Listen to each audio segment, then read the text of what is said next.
কিছু কথা শুনবো এবং আওয়ামী লীগ সরি বিএনপি ইতিমধ্যে তাদের 237 জন প্রার্থী তালিকা ইতিমধ্যে ঘোষণা করেছে এবং আজকে একজন ফরিদপুর মাদারীপুর শিবচর ওইখানকার একজন প্রার্থীর ওনাকেও মানে অব্যাহতি দিছে। উনি সম্ভবত মনোনয়ন পেয়ে উল্লাসে জয় বাংলা স্লোগান দিয়ে ফেলছিল।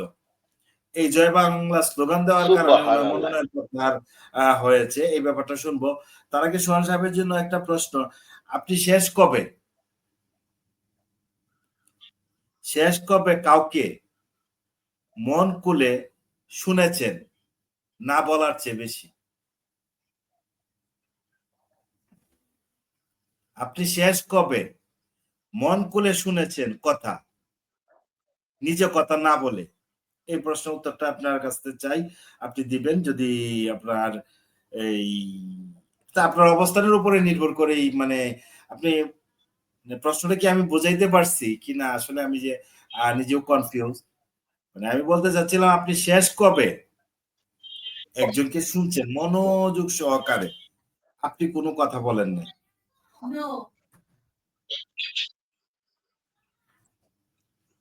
আমি আসলে এই আমার মনে হচ্ছে আর কি যে আসলে আমরা তো কথা বলেই সবসময় অভ্যস্ত, কথা না বলে তো থাকতে পারি না। আপনাকে প্রশ্নটা করা যে মানে এখন দেখতেছি আমি দেখতেছি 2 দিন 3 দিন যাবত আমাদের লাইভে আপনি আসতেছেন, বাট শুধু শুনতেছেন, কিন্তু আপনার যে মেমোরি থেকে বা আপনার স্টকে যা আছে তা থেকে আপনি কিছু মানে ব্যবহার করতেছেন না। আমি সেই জায়গায় বলতে চাচ্ছি যে আমার যদি শেষ কবে বলতে হয় তাহলে আমার মনে হয় যে শফিক সাহেব আমাদের সাথে যুক্ত হচ্ছেন আজকে ইভেন এখনই এই মুহূর্তে আমার মনে হয়। আসসালামু আলাইকুম, সবাই কেমন আছেন? শুভরাত্রি। শুভরাত্রি, কেমন আছো? আছি ভালো ভাই, আমরাও ভালো আছি, আলোচনা চলছে। আপনাকেও অসংখ্য ধন্যবাদ, আপনি যুক্ত হয়েছেন। তো আমি সোহান সাহেবকে প্রশ্ন করছিলাম, আপনি শেষ কবে মন খুলে কাউকে শুনেছেন না বলার চেয়ে বেশি? আমার মনে হয় যে আজকে এই মুহূর্তে এখনই এনামুল ভাইয়ের কথাগুলি আমি মনোযোগ সহকারে শুনছি, কথা না বলে। আসলে সত্যিকার অর্থে মানে এতগুলি কথা আমি শুনছি, কোনো উত্তর দেই নাই। হ্যাঁ, এটা আমার মনে হয় যে আজকে ইভেন এটাই আজকে শেষ যেহেতু বলা হয়েছে, আমার মনে হয় যে আজকে এই কথাগুলি শুনছি মনোযোগ সহকারে, কোনো কথা না বলে। কারণ আমরা দেখেছি, আমরা কোথাও যখন মানে মানে একসঙ্গে যে মানে যেতাম কিংবা একটা পরিবেশে বসতাম, সর্বোচ্চ কথা বলতো সোহান সাহেব, মানে অন্যজন সাইলেন্ট থাকতো, কিন্তু সোহান সাহেবের মুখ থেকে অনর্গল কথা আসতো। কিন্তু আজকে 2 দিন যাবত 3 দিন যাবত আমরা ওনাকে ঠিক মতো এরকম ভাবে আমরা এই কথার মধ্যে পাচ্ছি না। উনি কেন জানি রিজার্ভ হয়ে আছেন, সেই রিজার্ভটা ভাঙার জন্য কিন্তু তাকে বলা। যাই হোক, আমাদের সাথে আরেকজন অতিথি আমাদের এই জাতীয় তরুণ পার্টির এই শফিক মিয়া, শফিক ভাই আমাদের সাথে যুক্ত হয়েছেন। উনিও ব্রাহ্মণবাড়ি ছেলে। নাসিরনগর। নাসিরনগর। তো এনামুল ভাইকে যাবার আগে প্রশ্ন রেখেছিলাম, মানে এনামুল ভাই আপনি যদি জি বলেন। এই যে গতকালকে আপনার যে আমার আরেকটা কথা মনে হয়ে গেল।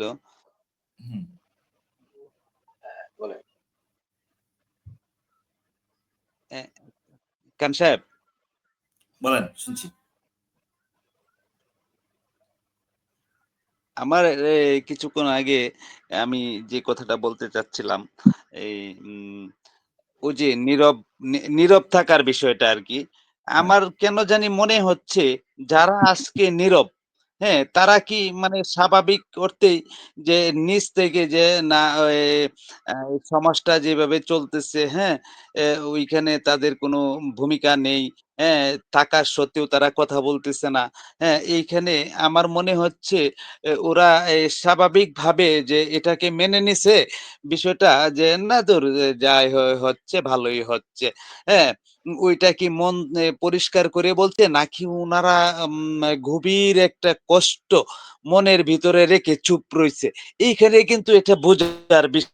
আমার মাইন্ডে বাজে যে আমরা মানে বোধহয় অনেক উনাদেরকে ধরনের অনেক কষ্ট ঝামেলা, দিচ্ছি এই সমাজ পরিচালনা অনেক করে। ধরনের ঝামেলা থেকে এড়ানোর জন্য হ্যাঁ, অনেকে আর নীরব থাকে। হ্যাঁ। মানে আরেকটা কথার বিষয় প্রেক্ষিতে আপনি যদি কোনো বললেন না কথা যে এ আরেকটা বিষয় এনামুল ভাই কিন্তু বলছে যে দেখেন আমরা আসলে কি করতেছি, আমাদের রেজাল্টটা কি, তারা কিন্তু সেই জিনিসটা বুঝতে পারে। এটাই স্বাভাবিক। হ্যাঁ? আপনি একটা জিনিস দেখেন, আমি কোথায় জানি শুনছিলাম যে এ একজন রিটায়ার্ড প্রাপ্ত শিক্ষক, উনি উনার ছেলে ক্লাস 6 এ পড়ে, আবার একই স্কুলের দপ্তরি, সেও রিটায়ার্ড প্রাপ্ত। সেই লোকের ছেলেও ক্লাস 6 এ পড়ে। ২ জন লোকেই উম মানে এখন ওই যে দপ্তরিতে অবস্থান খুবই ভালো। হ্যাঁ? টাকা পয়সাও আছে। হ্যাঁ? তার মানে এই আ এক নতুন পয়সাওয়ালা লোক আরকি। পয়সা হইলে যা হয়।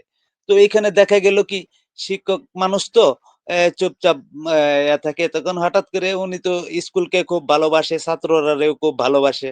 হ্যাঁ? তে উনার এই অ্যা যেহেতু অবসরে চলে গেছেন, উনি হয়তো ঘরে বইসা থাকতে ভাল লাগে না। তখন উনি চিন্তা করল যে, দেখি যেহেতু স্কুল ম্যানেজিং কমিটির একটা নির্বাচন আসছে, তাহলে আমি যদি ওই স্কুল ম্যানেজিং কমিটির নির্বাচনটা করি, আমি তো মাস্টার মানুষ। হ্যাঁ, আমাকে আশা করি সকলেই ভোট দিবে। হ্যাঁ? আমি স্কুলে একটু আসা যাওয়া করব। হ্যাঁ? ছাত্রদের সাথে একটু ওই যে গল্প করব। হুম?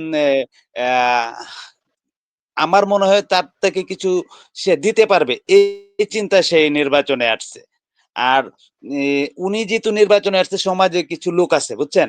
উনাদেরকে হেয়পূর্ণ করে দেখার মতো কিছু পণ্ডিত আছে। এই পণ্ডিতে যখন দপ্তরিও নির্বাচনে লাগিয়ে গেল, পরে এই মাস্টার মদে নাকি কিংবা কে জানি বলল যে, "তুই এই স্যার নির্বাচন করতেছে, তুইও আবার সাথে কে লাগিয়ে নির্বাচন করতে। স্যার নির্বাচন করতেছে, স্যারের জায়গায় থাকুক, তুই নির্বাচনটা না কর একই জায়গা থেকে।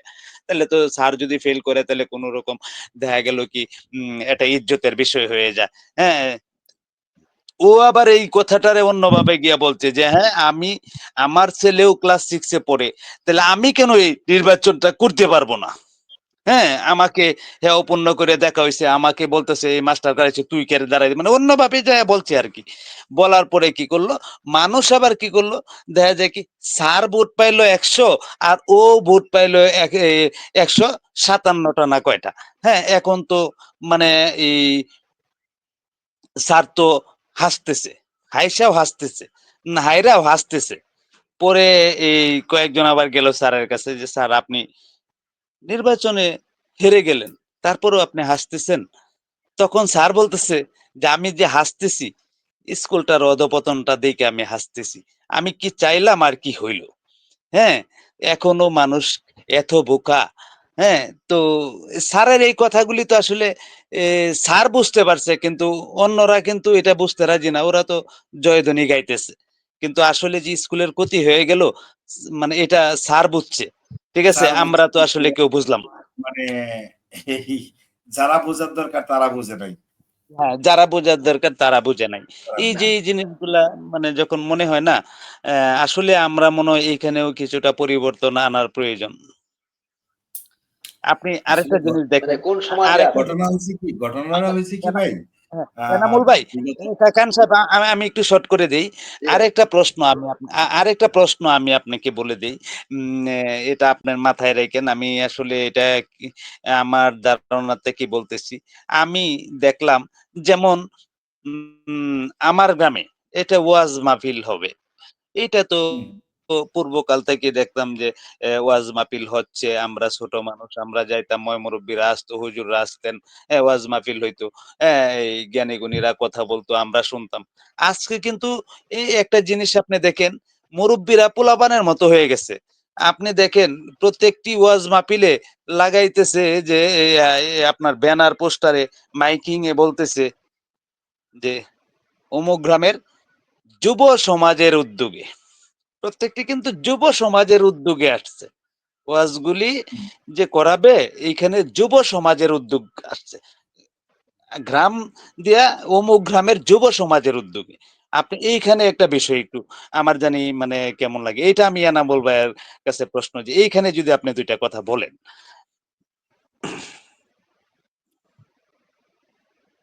জি এনামুল ভাই, ধন্যবাদ সোহান ভাই। এই যে ওয়াজ মাহফিল গুলা হয়, জি অধিকাংশ ওয়াজ মাহফিলে ব্যানার ফেস্টুন জি যেগুলা হয় বা লিফলেট, এগুলা কিন্তু মানে দেখা যায় আমরা প্রত্যক্ষ করি বা আমরাও করি।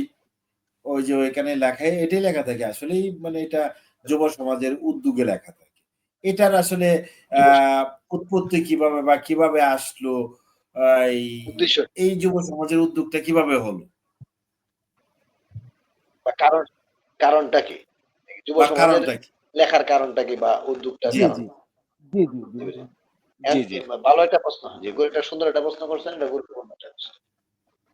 ধন্যবাদ সবাইকে। এখানে মূলত যুব সমাজ লেখার মূল উদ্দেশ্যটা হইলো, বা লেখার না ঠিক মানে যুব সমাজকেই টার্গেট করা হইলো।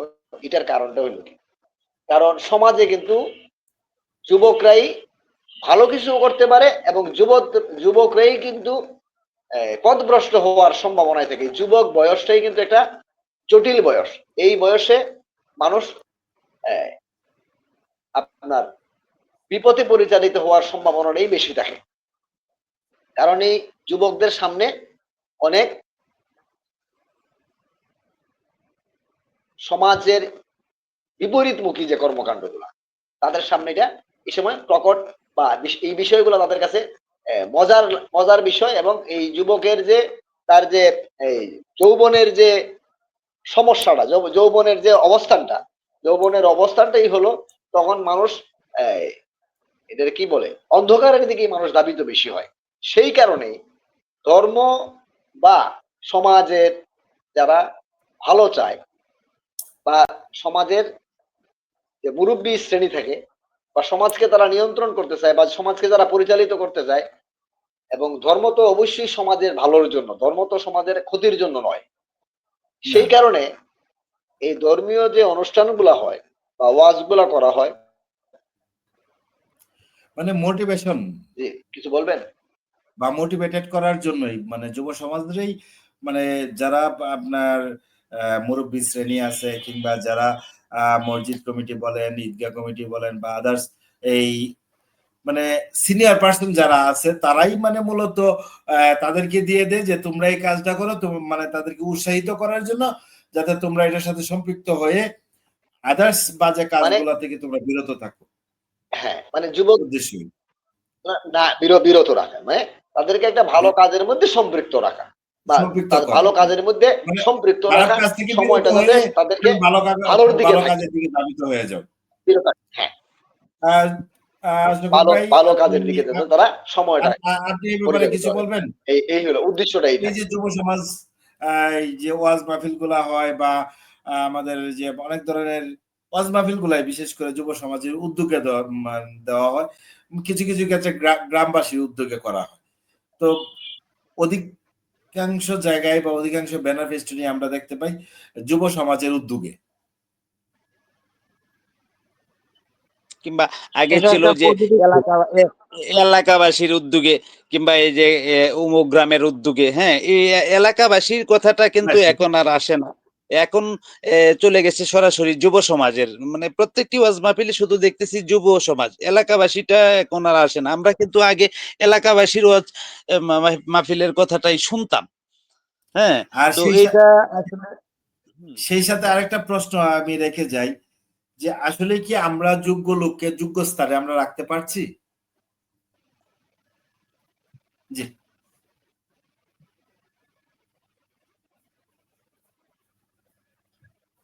এখানে খান সাহেব, এখানে যে জিনিসটা আপনি বলছেন যোগ্য লোককে যোগ্য অবস্থানে রাখতে পারতেছি কিনা, রাখতে ওই যে এটা পারছি শফিক কিনা। সাহেবের শফিক সাহেবের কথাটা মূল্যায়নটা শুনে আপনার কাছে আসবো। ও আচ্ছা আচ্ছা আচ্ছা আচ্ছা, ঠিক আছে।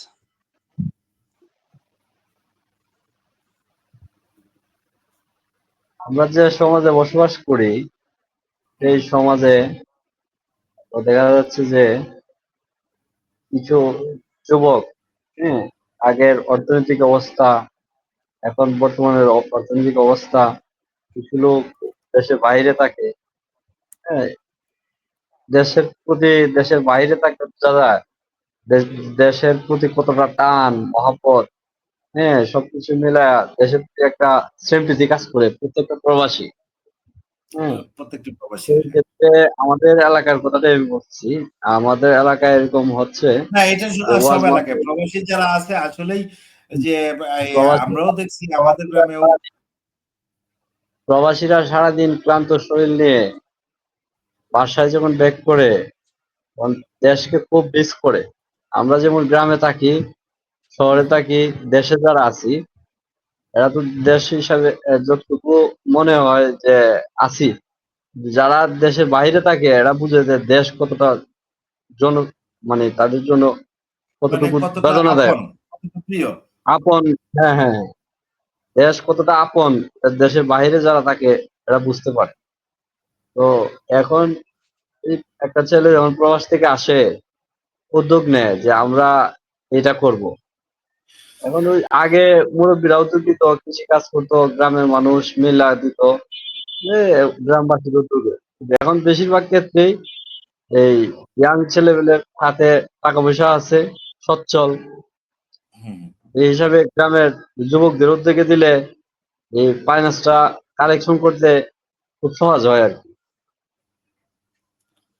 মানে এই এখানে কারণে একটা আমার মনে উদ্দেশ্য হয় কাজ করে। উদ্দেশ্য উদ্দেশ্য তো আছেই। উদ্দেশ্য একটা ভালো কাজ করে। ভালো কাজ করা, এটা তো উদ্দেশ্য আছেই। মানে তাদেরকে একটা ভালো কাজে জড়িত রাখার পাশাপাশি আরেকটা অর্থনৈতিক একটা উদ্দেশ্যও থাকে।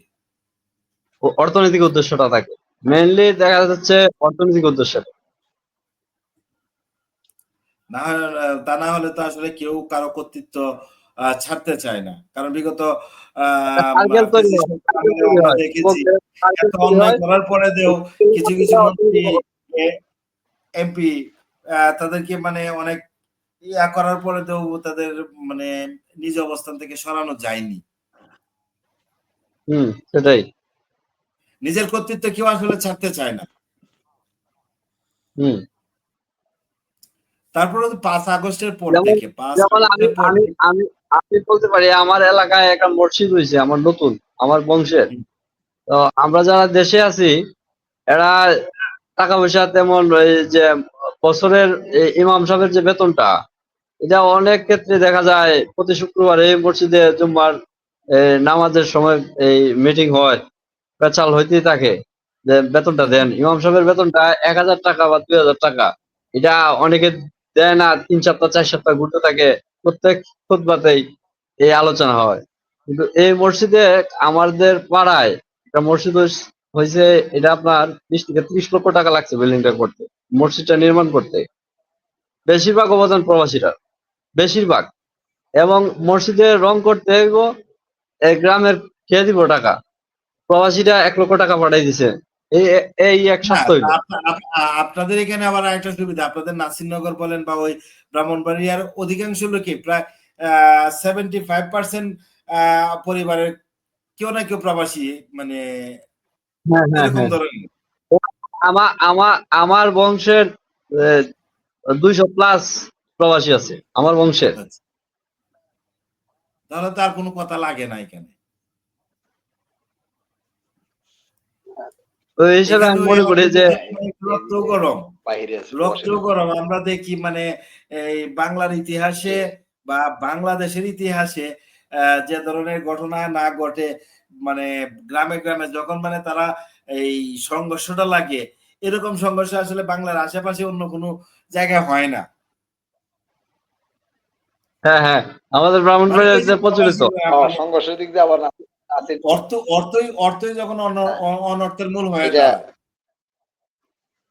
আপনি হ্যাঁ, আমি আমাদের আসলে না, এটা অর্থ এখানকার ছাড়াও ওই এলাকা শফিক ওই যে ভাইয়ের আগের একটা থেকে কথা, একটা মারামারির দিক উত্তর দিয়ে না দিয়ে পারতেছি এরা- না। শফিক ভাই কিন্তু এটা কথা বলছে, আপনি দেখেন। হ্যাঁ, আহ, আসলে যে উনি ব্রাহ্মণবাড়িয়ার লোক, ব্রাহ্মণবাড়িয়ার ছেলে, এম, এই কথাটা একটা লজিক আছে। দেখেন, আমরা সারা গ্রামে খুঁজা পায় না 200 লোক একসাথে, বুঝছেন? গ্রামের বাড়িতে আর প্রবাসী তো 200 বংশের ভিত্তে, বুঝছেন? এখন চিন্তা করেন, না, আমি তো ব্রাহ্মণবাড়িয়া যে সেটাই কয় বলছি যে মানে কি যে যে ব্রাহ্মণবাড়িয়ার পোলা, প্রবাসীদেরকে মানে এই ব্রাহ্মণবাড়িয়ার পোলা 80 টাকা সম্পৃক্ত তোলা। করতে পারলে একটা যেকোনো একটা কাজে প্রবাসী যারা আছে তাদেরকে যদি আমরা একটু মূল্যায়ন করি, একটু কাছে টানি, একটু আদর করি, একটু ভালোবাসা দেওয়ার চেষ্টা করি, দিলে তারা তারা যতটুক মানে অনুপ্রাণিত হয়, আমরা আমরা যতটুক তাদেরকে ভালোবাসে কাছে টেনে নেই স্বার্থের প্রয়োজনে, কিন্তু তারা মন থেকে আমাকে আপনাকে এই কাছে টেনে নেয় না। অমুক ভাই আমার সঙ্গে যোগাযোগ করছে, অমুক ভাইয়ের জন্য একটা কিছু আমার করতে হবে, বা অমুক ভাই একটা জিনিস আবদার করছে, এই আবদারটা আমার এরকম ফুলফিল করতে আমন হবে ভাই, ভাই।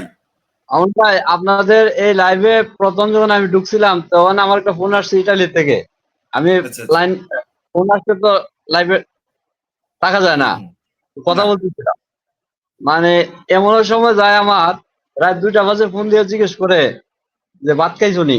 আমি বলা লাগে কি যে না মাত্র খাইতে বসছি, অথচ ঘুমেছিলাম। শফিক ভাই, আমি আমি আপনাদের এই যে প্রবাসে যারা আছে তাদেরকে দুই একজন আমি আগে থেকে আপনাকে লিংক দিয়ে দিব। এই দিলে আপনি প্রবাসীদের সাথে আমরা একটু কথা বলতে চাই, যদি কোনো সুযোগ কোনো স্কোপ দু একজন প্রবাসীকে আমরা অ্যাড করে দিতে পারেন। ঠিক আছে, আমি কালকে চেষ্টা করবো। মানে একটু কথা বললেন, কথা বলার পরে আপনি বললেন আমি আপনাকে মানে আগে থেকে আপনাকে লিংকটা দিয়ে দিব, তখন আপনি ওই লিংকটা পাঠিয়ে দিলেন, আর আমি যেভাবে আপনাকে বুঝিয়েছি ওইভাবে আপনি এ করেন, বুঝাইয়া দিন। তো ঠিক আছে। এনামুল ভাই, আপনার সহযোদ্ধা জি ইনশাআল্লাহ। আমাদের শফিক ভাই এই আপনাকে সঙ্গ জি দেওয়ার জন্য চলে আসছে। জি শফিক তো ভাই। আপনি তো তাকে একটা ধন্যবাদ তো জি। দিতে পারতেন। না না অবশ্যই অবশ্যই অবশ্যই, না আমি তো সালাম দিছি, আমি আমরা সালাম খুব জানাইছি, শীঘ্রই উনি আমাদের আমাকে দেখার পরে কিন্তু আমি সালাম জানাইছি ওনারে। আচ্ছা, তো ওই যে, আমরা খুব হ্যাঁ, শীঘ্রই চেষ্টা করব আমাদের মোরল জিয়া ভাইকে নিয়ে একটা প্রাণবন্ত জি একটা অবশ্যই ধন্যবাদ আড্ডা এবং দেওয়ার জন্য। সালাম, আমার সংগ্রামী সালাম। ঠিক আছে? এটা আমরা খুব শীঘ্রই মানে জি চেষ্টা করব। আসলে এনামুল সরি আমাদের হ্যাঁ জিয়া ভাই যখন আসবে তখন আলোচনার হ্যাঁ হ্যাঁ, প্রেক্ষাপট পুরোটাই চেঞ্জ এটা হয়ে যাবে। চেষ্টা করেন, কারণ তাকে হইলে একটু ফ্লোর দিতে ভালো হয়। দিতে অন্য যারা আছে আমরা মানে দেখে দেখে এই করতে পারবো। হয়তো আমরা ভিডিও অতিথি করলে যে এটা কয়জন সমস্যা নেই। থাকবো তারা দু একটা ক্ষুদ্র ক্ষুদ্র প্রশ্ন করব, আর সে একাই বলবে।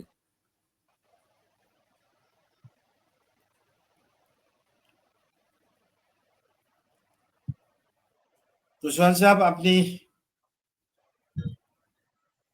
চুপ হয়ে গেলেন আবারও। তো আপনাকে আবার না একটা না, কুঁচা দিতে হবে আপনাকে মনে হয়।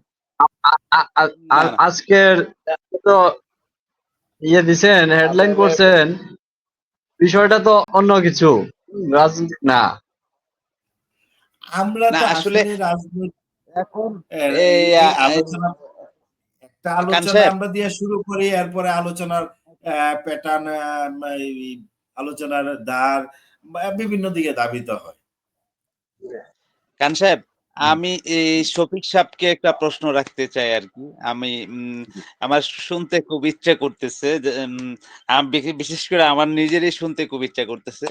আমি তো আসলে জানতাম যে ব্রাহ্মণবাড়িয়া, হ্যাঁ, এই ৩-৪ জন ব্যক্তি আছে। হ্যাঁ? মানে ওদের নামটাই আমার, ওদেরকে আমি চিনি কিংবা উনাদের সাথে আমার দেখাও হইছে। ঠিক আছে? আমাদের প্রথম হলো আমার ফার্স্ট দেখা হলো আশরাফুল, ক্রিকেটার যে আশরাফুল। ওই ভদ্রলোকের সাথে দেখা হইলো। তারপরে ব্যারিস্টার সুমন সাহেবের সাথে সাক্ষাৎ হইলো। এই ব্যারিস্টার রুমির ফারহানার সাথে সাক্ষাৎ হইলো। শেষ আমি সাক্ষাৎ করলাম তাহেরি হুজুরের সাথে। ঠিক আছে? তো ৪ জন ব্যক্তিকে আমার খুব ভালো লাগে। হ্যাঁ, হ্যাঁ, আজকে আমি এই যে আরেক সাহসী পুরুষ পাইলাম, শফিক সাহেব। হ্যাঁ, উনাকেও মানে দেখে খুব ভালো লাগছে। আসলে আমি জানতে চাচ্ছিলাম শফিক সাহেবের কাছ থেকে যে আসলে এই ৪ জন ব্যক্তির কাছে, এই ৪ জন ব্যক্তির মাঝে কার বাড়িটা আপনার কাছে? সবচেয়ে কাছে? রমিন ফারহানা, রমিন ফারহানা ব্যারিস্টার আমার ও রুমিন আচ্ছা, পার্শ্ববর্তী, ফারহানা। আচ্ছা। মিস্টার রমিন ফারহানা। আচ্ছা। এই ৪ জনের ভিতরে আপনার সাথে কারো খুব ভালো একটা সম্পর্ক আছে এরকম? ভিন্ন মানে দল কারোর করে সাথে আপনার দেখা হয়েছে, কথা হয়েছে? বাংলাদেশের রাজনীতিতে ভিন্ন দল করলে ভালো সম্পর্ক থাকে?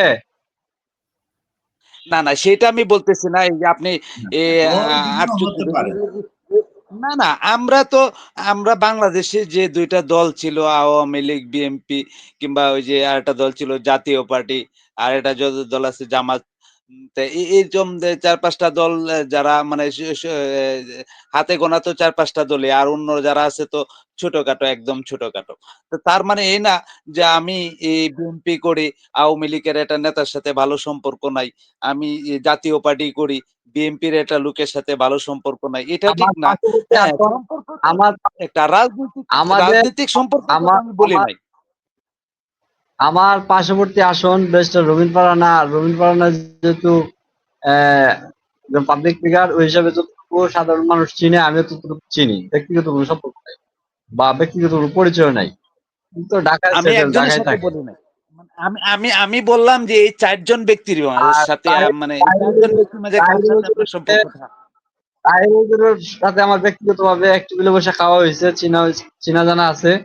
হুম। তাহির হুজুর আমার এক বড় ভাইয়ের ফ্রেন্ড। হুম। ওই হিসাবে চিনা জানা ও আছে। আচ্ছা, আচ্ছা, আচ্ছা, আচ্ছা। সেটাই মানে আমি জানতে চাচ্ছিলাম আরকি। যে এই যে আর এই ব্যারিস্টার ৪ সুমন জন হচ্ছে আমার পার্শ্ববর্তী উপজেলা হবিগঞ্জ পড়ছে এটা। হবিগঞ্জ জেলায় পড়ছে। এটা আমাদের ব্রাহ্মণবাড়িয়া না। ব্রাহ্মণবাড়িয়া না? না, না, না, হবিগঞ্জ। ও আচ্ছা, আচ্ছা, আচ্ছা, আচ্ছা, আচ্ছা, আচ্ছা। সরি। আমাদের পার্শ্ববর্তী। আমাদের নাসিরনগরের সাথে এ নাসিরনগরের লাস্ট মাথা হইলো আপনার, এটা পড়ছে হবিগঞ্জ। লাগানো হইলো, লাগানো আমার ও ওইদিকে আচ্ছা, নাসিরনগরে আমার বাড়ি পড়ে হচ্ছে কিশোরগঞ্জ। বর্ডার, এই যে বর্ডার, একই বর্ডার। ব্রাহ্মণবাড়ির জেলা। ও আচ্ছা, আচ্ছা, আচ্ছা, আচ্ছা। আচ্ছা, এখন ৩ জন মানে এনামুল এগুলো ভাইয়ের বর্ডার কাছে আর কি, কিন্তু যে একটার সাথে একটা প্রশ্নটা লাগানো, ছিল সেই একটা প্রশ্ন উপজেলার সাথে একটা আ উপজেলা লাগানো। জি, আমার এনামুল উপজেলার সাথে ৩টা জেলা লাগানো।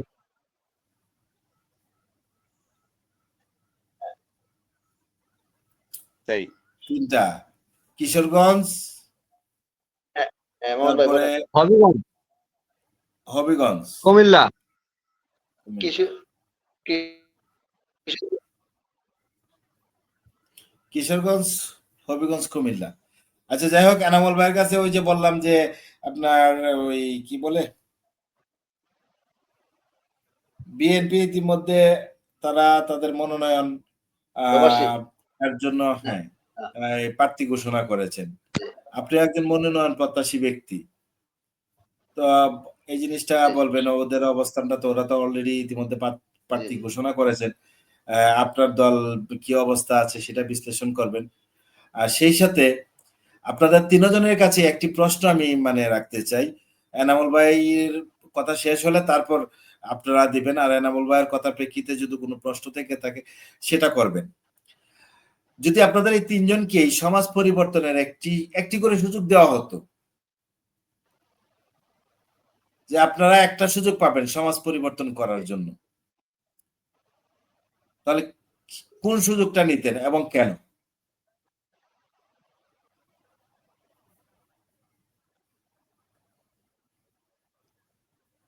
ধন্যবাদ মামুন ভাই, এবং জি, যারা শুনছেন বা আমাদের সঙ্গে সংযুক্ত আছেন সবাইকে সালাম।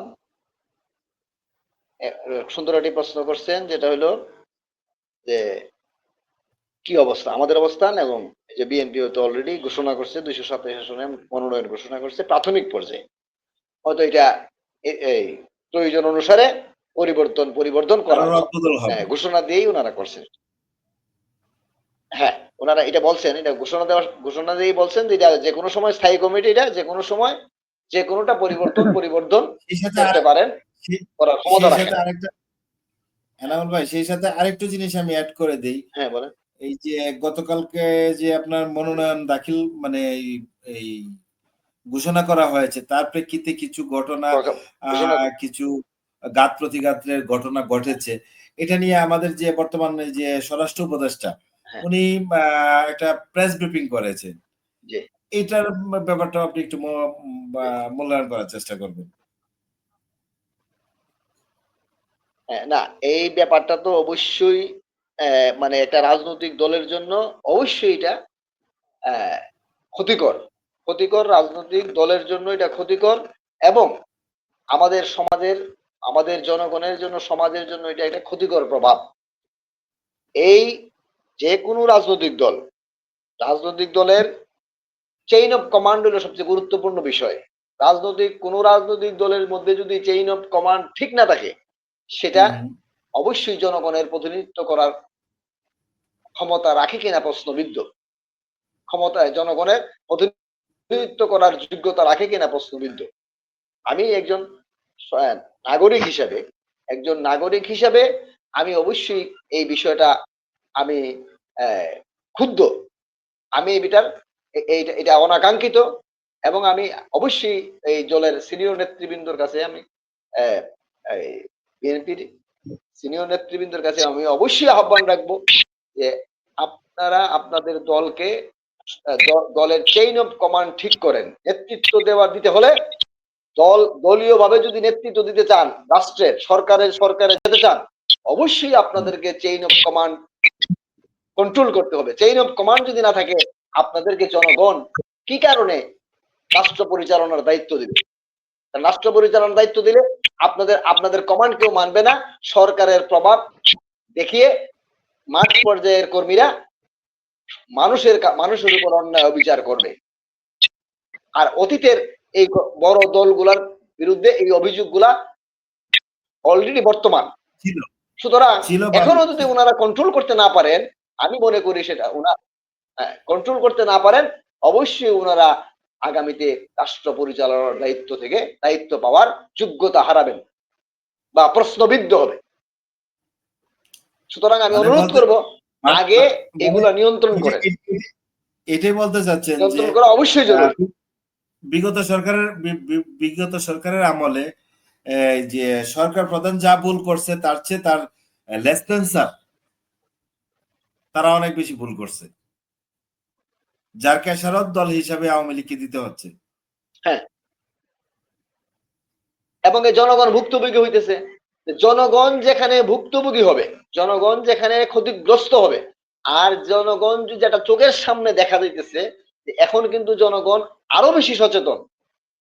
বারবার যদি একটা জিনিস দেখতেছে যে এই দলগুলা বা এই ব্যক্তিগুলা তাদের কমান্ড মানে না, নেতৃবৃন্দের কমান্ড মানে না, তারা নেতৃবৃন্দের কমান্ডের বাহিরে তারা কর্মকাণ্ড করে, তাইলে তাদেরকে ভোট দিবে কেন? তাদেরকে সমর্থন দিবে কেন জনগণ? এই প্রশ্নগুলা এখন কিন্তু মানুষ আগের চেয়ে অনেক বেশি সচেতন, এবং মানুষ এই বিষয়গুলা বিবেচনায় নিয়ে আসবে।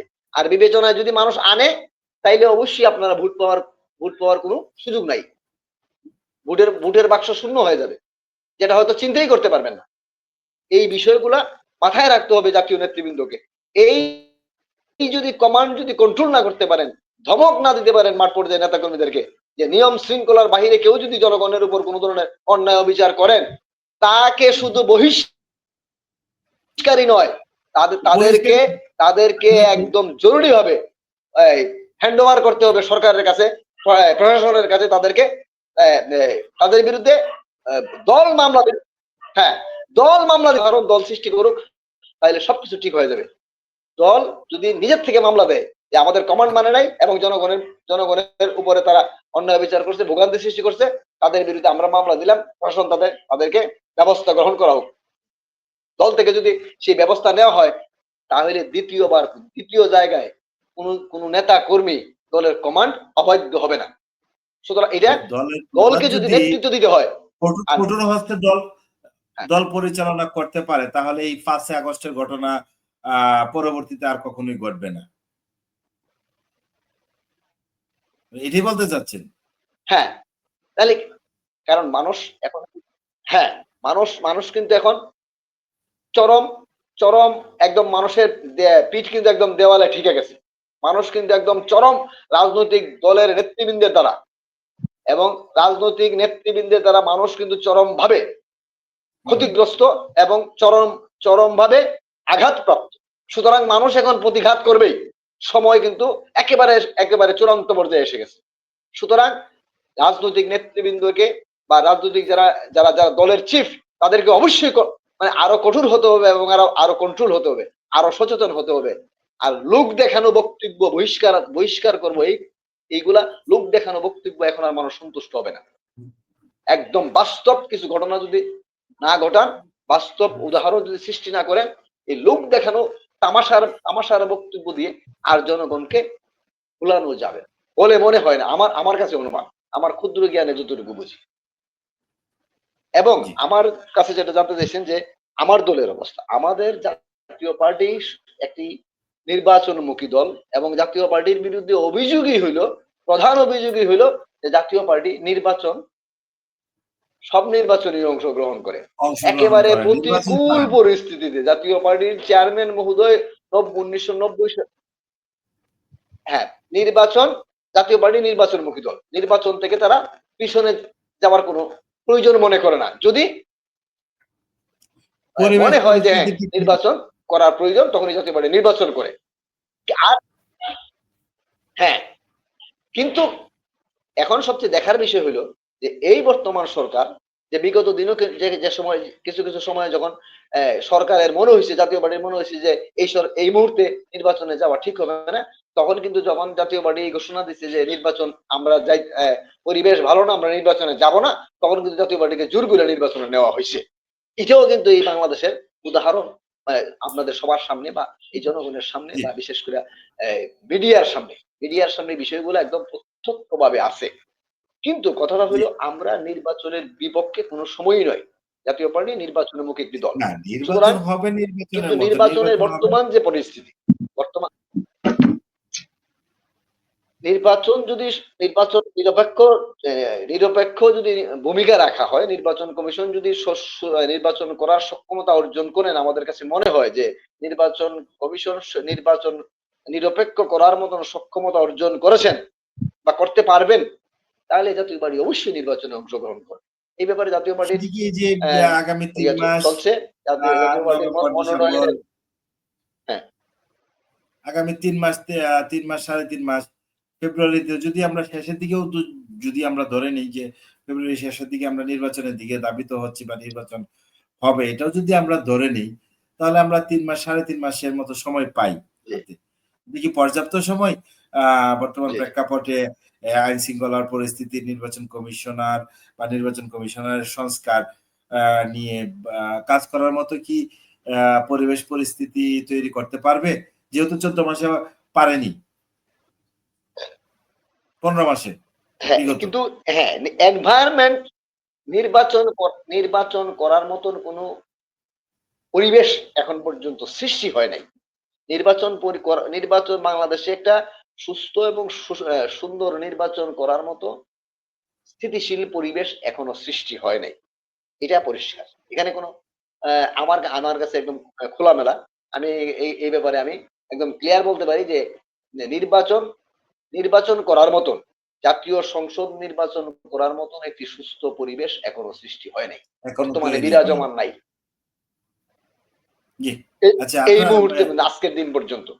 জি, আপনার আপনার আপনার কাছে কিন্তু একটা প্রশ্ন রয়ে গেছে আমাদের, উত্তর রয়ে গেছে। প্রশ্নটা হলো, আপনি যদি একটা আ জি সমাজের একটা জি পরিবর্তনের দায়িত্ব যদি আপনি পেতেন, তাহলে কোন জিনিসটা আপনি সবার আগে প্রয়োগ করার চেষ্টা করতেন? এই প্রশ্নের উত্তরটা আপনি দেওয়ার চেষ্টা করবেন। সেই সাথে আমরা আমাদের যে ইয়া অতিথি ইয়া শফিক ভাইয়ের কাছ থেকে আমরা আ করি যে উনি তো ব্রাহ্মণবাড়িয়া বা উনার নিজ নির্বাচনী এলাকায় ওনার দলের মানে কি অবস্থান? জি আমি আজকেও ধন্যবাদ। আজকেও আমি আমার এলাকার যিনি প্রার্থী, হুম। আপনার এলাকার প্রার্থীর নামটা মানে সম্ভাব্য যে মনোনয়ন প্রত্যাশী বা মনোনয়ন পাওয়ার সম্ভাবনার বা মনোনয়ন পাওয়ার দৌড়ে এগিয়ে আছে, বুঝছেন? ওনার নামটা? ওনার নাম হচ্ছে গরিবুল্লাহ সেলিম, এক আসন থেকে এমপি প্রার্থী। আজকে ওনার সাথে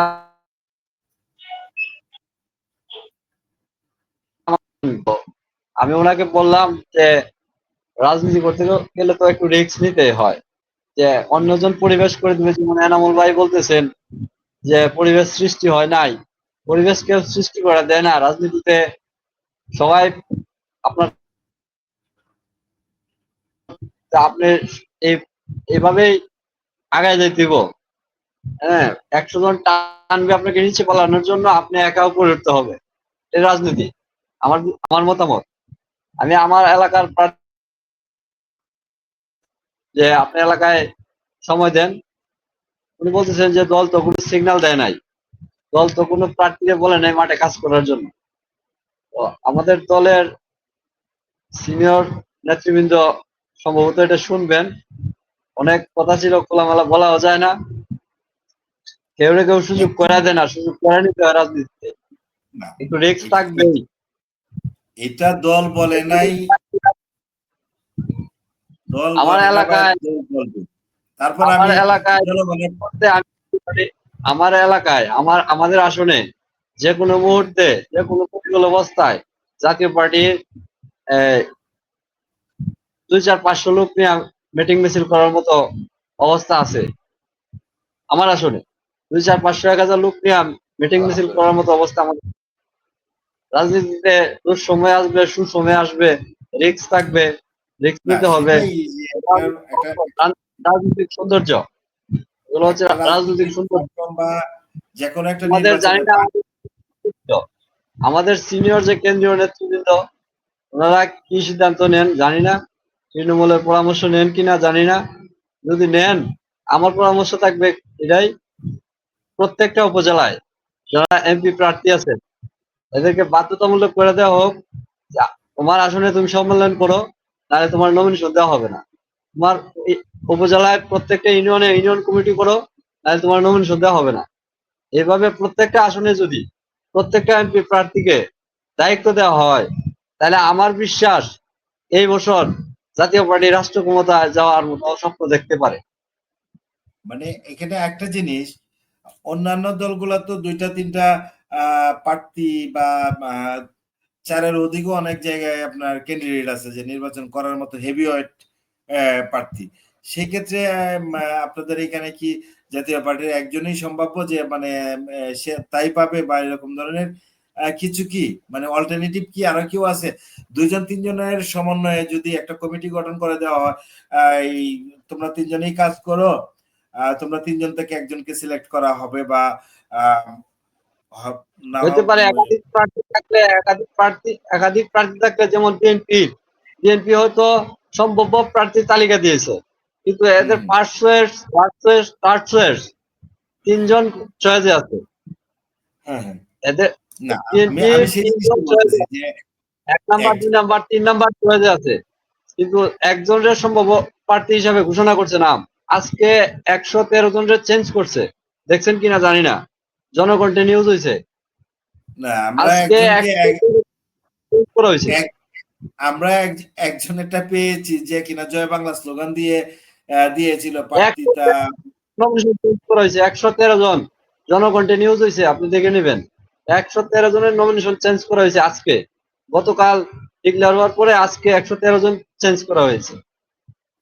বলা হয়েছিল যে কোনো এটা মুহূর্তে চেঞ্জ করা হতে পারে।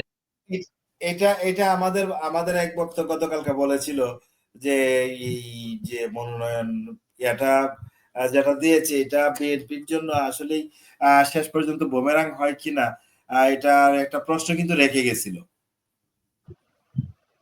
এটা ফাইনাল না, যেটা দিয়েছে সম্ভাব্য প্রার্থীর তালিকা। যেমন আমার পার্শ্ববর্তী আসনের হেভিওয়েট প্রার্থী হচ্ছে ব্যারিস্টার রবিন পারহানা, ওনার নমিনেশন কিন্তু দেওয়া হয় নাই। যে কোনো মুহূর্তে চেঞ্জ হতে পারে। আজকে আমি জনগণকে দেখলাম 113 জন প্রার্থী চেঞ্জ করা হয়েছে। তাইলে আমাদের আমাদের বেলা এরকম করা যাবে না কেন?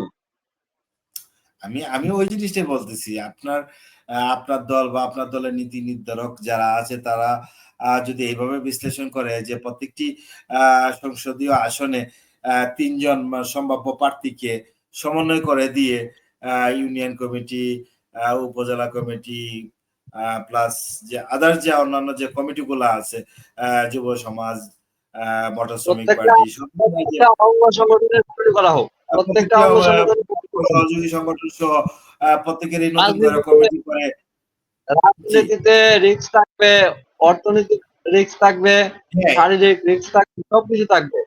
সবকিছুই রাজনীতির সৌন্দর্য। আমি এটা জেল কাটবো, বাস্তবতা। আর আর আমি আর যদি কোনো শফিক আমার ভাই ফেল হইতে পারে, লাগাইতে পারি, এটা শ- রাজনৈতিক সৌন্দর্য। শফিক ভাই, আপনার কথার প্রেক্ষিতে আমি একটা কথা বলি। ধরেন আপনার যদি নির্বাচন করার ইচ্ছা কিংবা জনসেবা করার ইচ্ছা থাকে, মন মানসিকতা থাকে, তাহলে আপনাকে এই রুট লেভেলে কাজ করতে হবে, জনগণের রোড পাশে লেভেলে যেতে হবে। পার্টি প্রধান পার্টির প্রধান আমাদের কখন বলবে, আমাদের আমাদের আমি শেষ এক করি ভাই, মিনিট, জি, কখন পার্টির আমাদের প্রধান বা পার্টি নীতি নির্ধারকরা নীতি নির্ধারণী ফোরাম কখন বলবে তুমি মাঠে যাও, সেই আশায় যদি তুমি মাঠে যাও, তাহলে তোমার আর ভোট পাওয়া হবে না। জনগণের কাছে যাবা তো পরের কথা, ভোটারের কাছেই তো যেতে পারবে না। এটা বাস্তব আমাদের অভিজ্ঞতা। আমি জানি না এই লাইভটা আমাদের সিনিয়র নেতৃবৃন্দ থেকে কি মনে করবে, কি ভাববে, কিন্তু আমি যা বলি স্ট্রেট বলতেছি। হুম আমাদের পার্টির সিনিয়র নেতৃবৃন্দের প্রতি আমার সম্মান রেখে বলতেছি, হুম ওনারা যদি এই সিদ্ধান্তটা নেন যে প্রত্যেকটা আসনে যারা সম্ভাব্য এমপি প্রার্থী তাদেরকে একটা সমন্বয় করে দেওয়া হোক, আমাদের নেতৃত্বে উপজেলা আমাদের যতগুলো অঙ্গ সংগঠন আছে, সহযোগী সংগঠন আছে, সবগুলো কমিটি করা হোক বাধ্যতামূলক। যদি কমিটি সম্মেলন না করতে পারে নমিনেশন চাইতে পারবে না। এটা একটা সুন্দর থিওরি বা সুন্দর একটা ইয়া হইতে পারে। আসলেই জানি না এনামুল ভাই, এটা এবং একটু এবং আমাদের আমাদের সিনিয়র নেতৃবৃন্দ যে এই অতীতে যে এই সিদ্ধান্ত দিয়েছেন নির্বাচনের আগে, এক সপ্তাহ আগে, এক মাস আগে, 15 দিন আগে, এগুলো হবে না। মানুষের দোরগোড়া যাইতে হবে, ডোর টু ডোর যাওয়া লাগবে প্রার্থীকে। এক সপ্তাহ আগে ডিক্লেয়ার দিবে নির্বাচনে যাবে। এক সপ্তাহে আপনি বলেন একটা ইউনিয়ন পরিষদের নির্বাচন এক সপ্তাহে গুছানো যায়? কিছুই না, এক সপ্তাহ না, আপনার 2 মাসেও কিছু করতে পারবেন না। আমাদের আমাদের আমার আমার আসনে 108টা সেন্টার হয়। 108টা সেন্টারে কতগুলো এজেন্ট লাগে? 108টা সেন্টারে কতগুলো এজেন্টের প্রয়োজন? মহিলা এজেন্টের প্রয়োজন আছে, পুরুষ এজেন্টের প্রয়োজন আছে। এক মাসে 15 দিনে তো এজেন্টই সংগ্রহ করা সম্ভব হয় না। রাইট। সোহান সাহেব, এই ব্যাপারে 13টা যদি ইউনিয়ন, আপনি আমার আসনে 13টা ইউনিয়ন, এটা গুরুত্বপূর্ণ বিষয়। এক একটা ইউনিয়নে 10টা ওয়ার্ড। এমপি ইলেকশন তো এত সহজ না, সহজ বিষয় না। নির্বাচন কোনোটাই ভাই সহজ না। আপনি আপনার অবস্থান থেকে যে মেম্বারি করে তারও তার ওয়ার্ডটাই তার জন্য অনেক কিছু, যে চেয়ারম্যানই করে আহ, তার অবস্থানটা আমাদের দল তার জন্য অনেক কিছু, যে আমাদের এমপি করে, যে উপজেলা করে। আমাদের যাই দল হোক, যে মানে আমাদের অল্প দলের সময়ে উচিত ছিল সম্ভাব্য প্রার্থীদেরকে বলা। আমাদের এখনো সময় আছে, আমাদের দলের হাইকমান্ড নির্দেশ দেওয়া এখন উচিত যে যার যার আসনে ডোর টু ডোর যাও, কাজ করো মাঠে। নির্বাচনে যাই বা না যাই এটা তো আমরা সিদ্ধান্ত জানাবো, তো মাঠে কাজ করো। মাঠে বাধা কাজ আসবে, করো। মামলা হবে, মারামারি হবে, হোক, সমস্যা কি? আমি মার খাইলাম, আপনি দেখলেন, আমার প্রতি আপনার সিম্পাথি তৈরি হইলো। জাতীয় পার্টি গত 15 বছরে আওয়ামী লীগের সাথে জোট করার পরে একটা প্রোগ্রাম ঢাকাতে সফল করতে পারে নাই। এই আওয়ামী লীগ সরকার যাওয়ার পরে এই যে গত 2 সপ্তাহ আগে যে প্রোগ্রাম হইলো, সাউন্ড গ্রেনেড মারছে, সারা বাংলাদেশে জাতীয় পার্টি সিম্পাথি তৈরি হয়েছে। জাতীয় পার্টির লস কি হয়েছে, লাভ হয়েছে? আর এতগুলা লোক প্রোগ্রাম আগে করতে পারছে নাকি?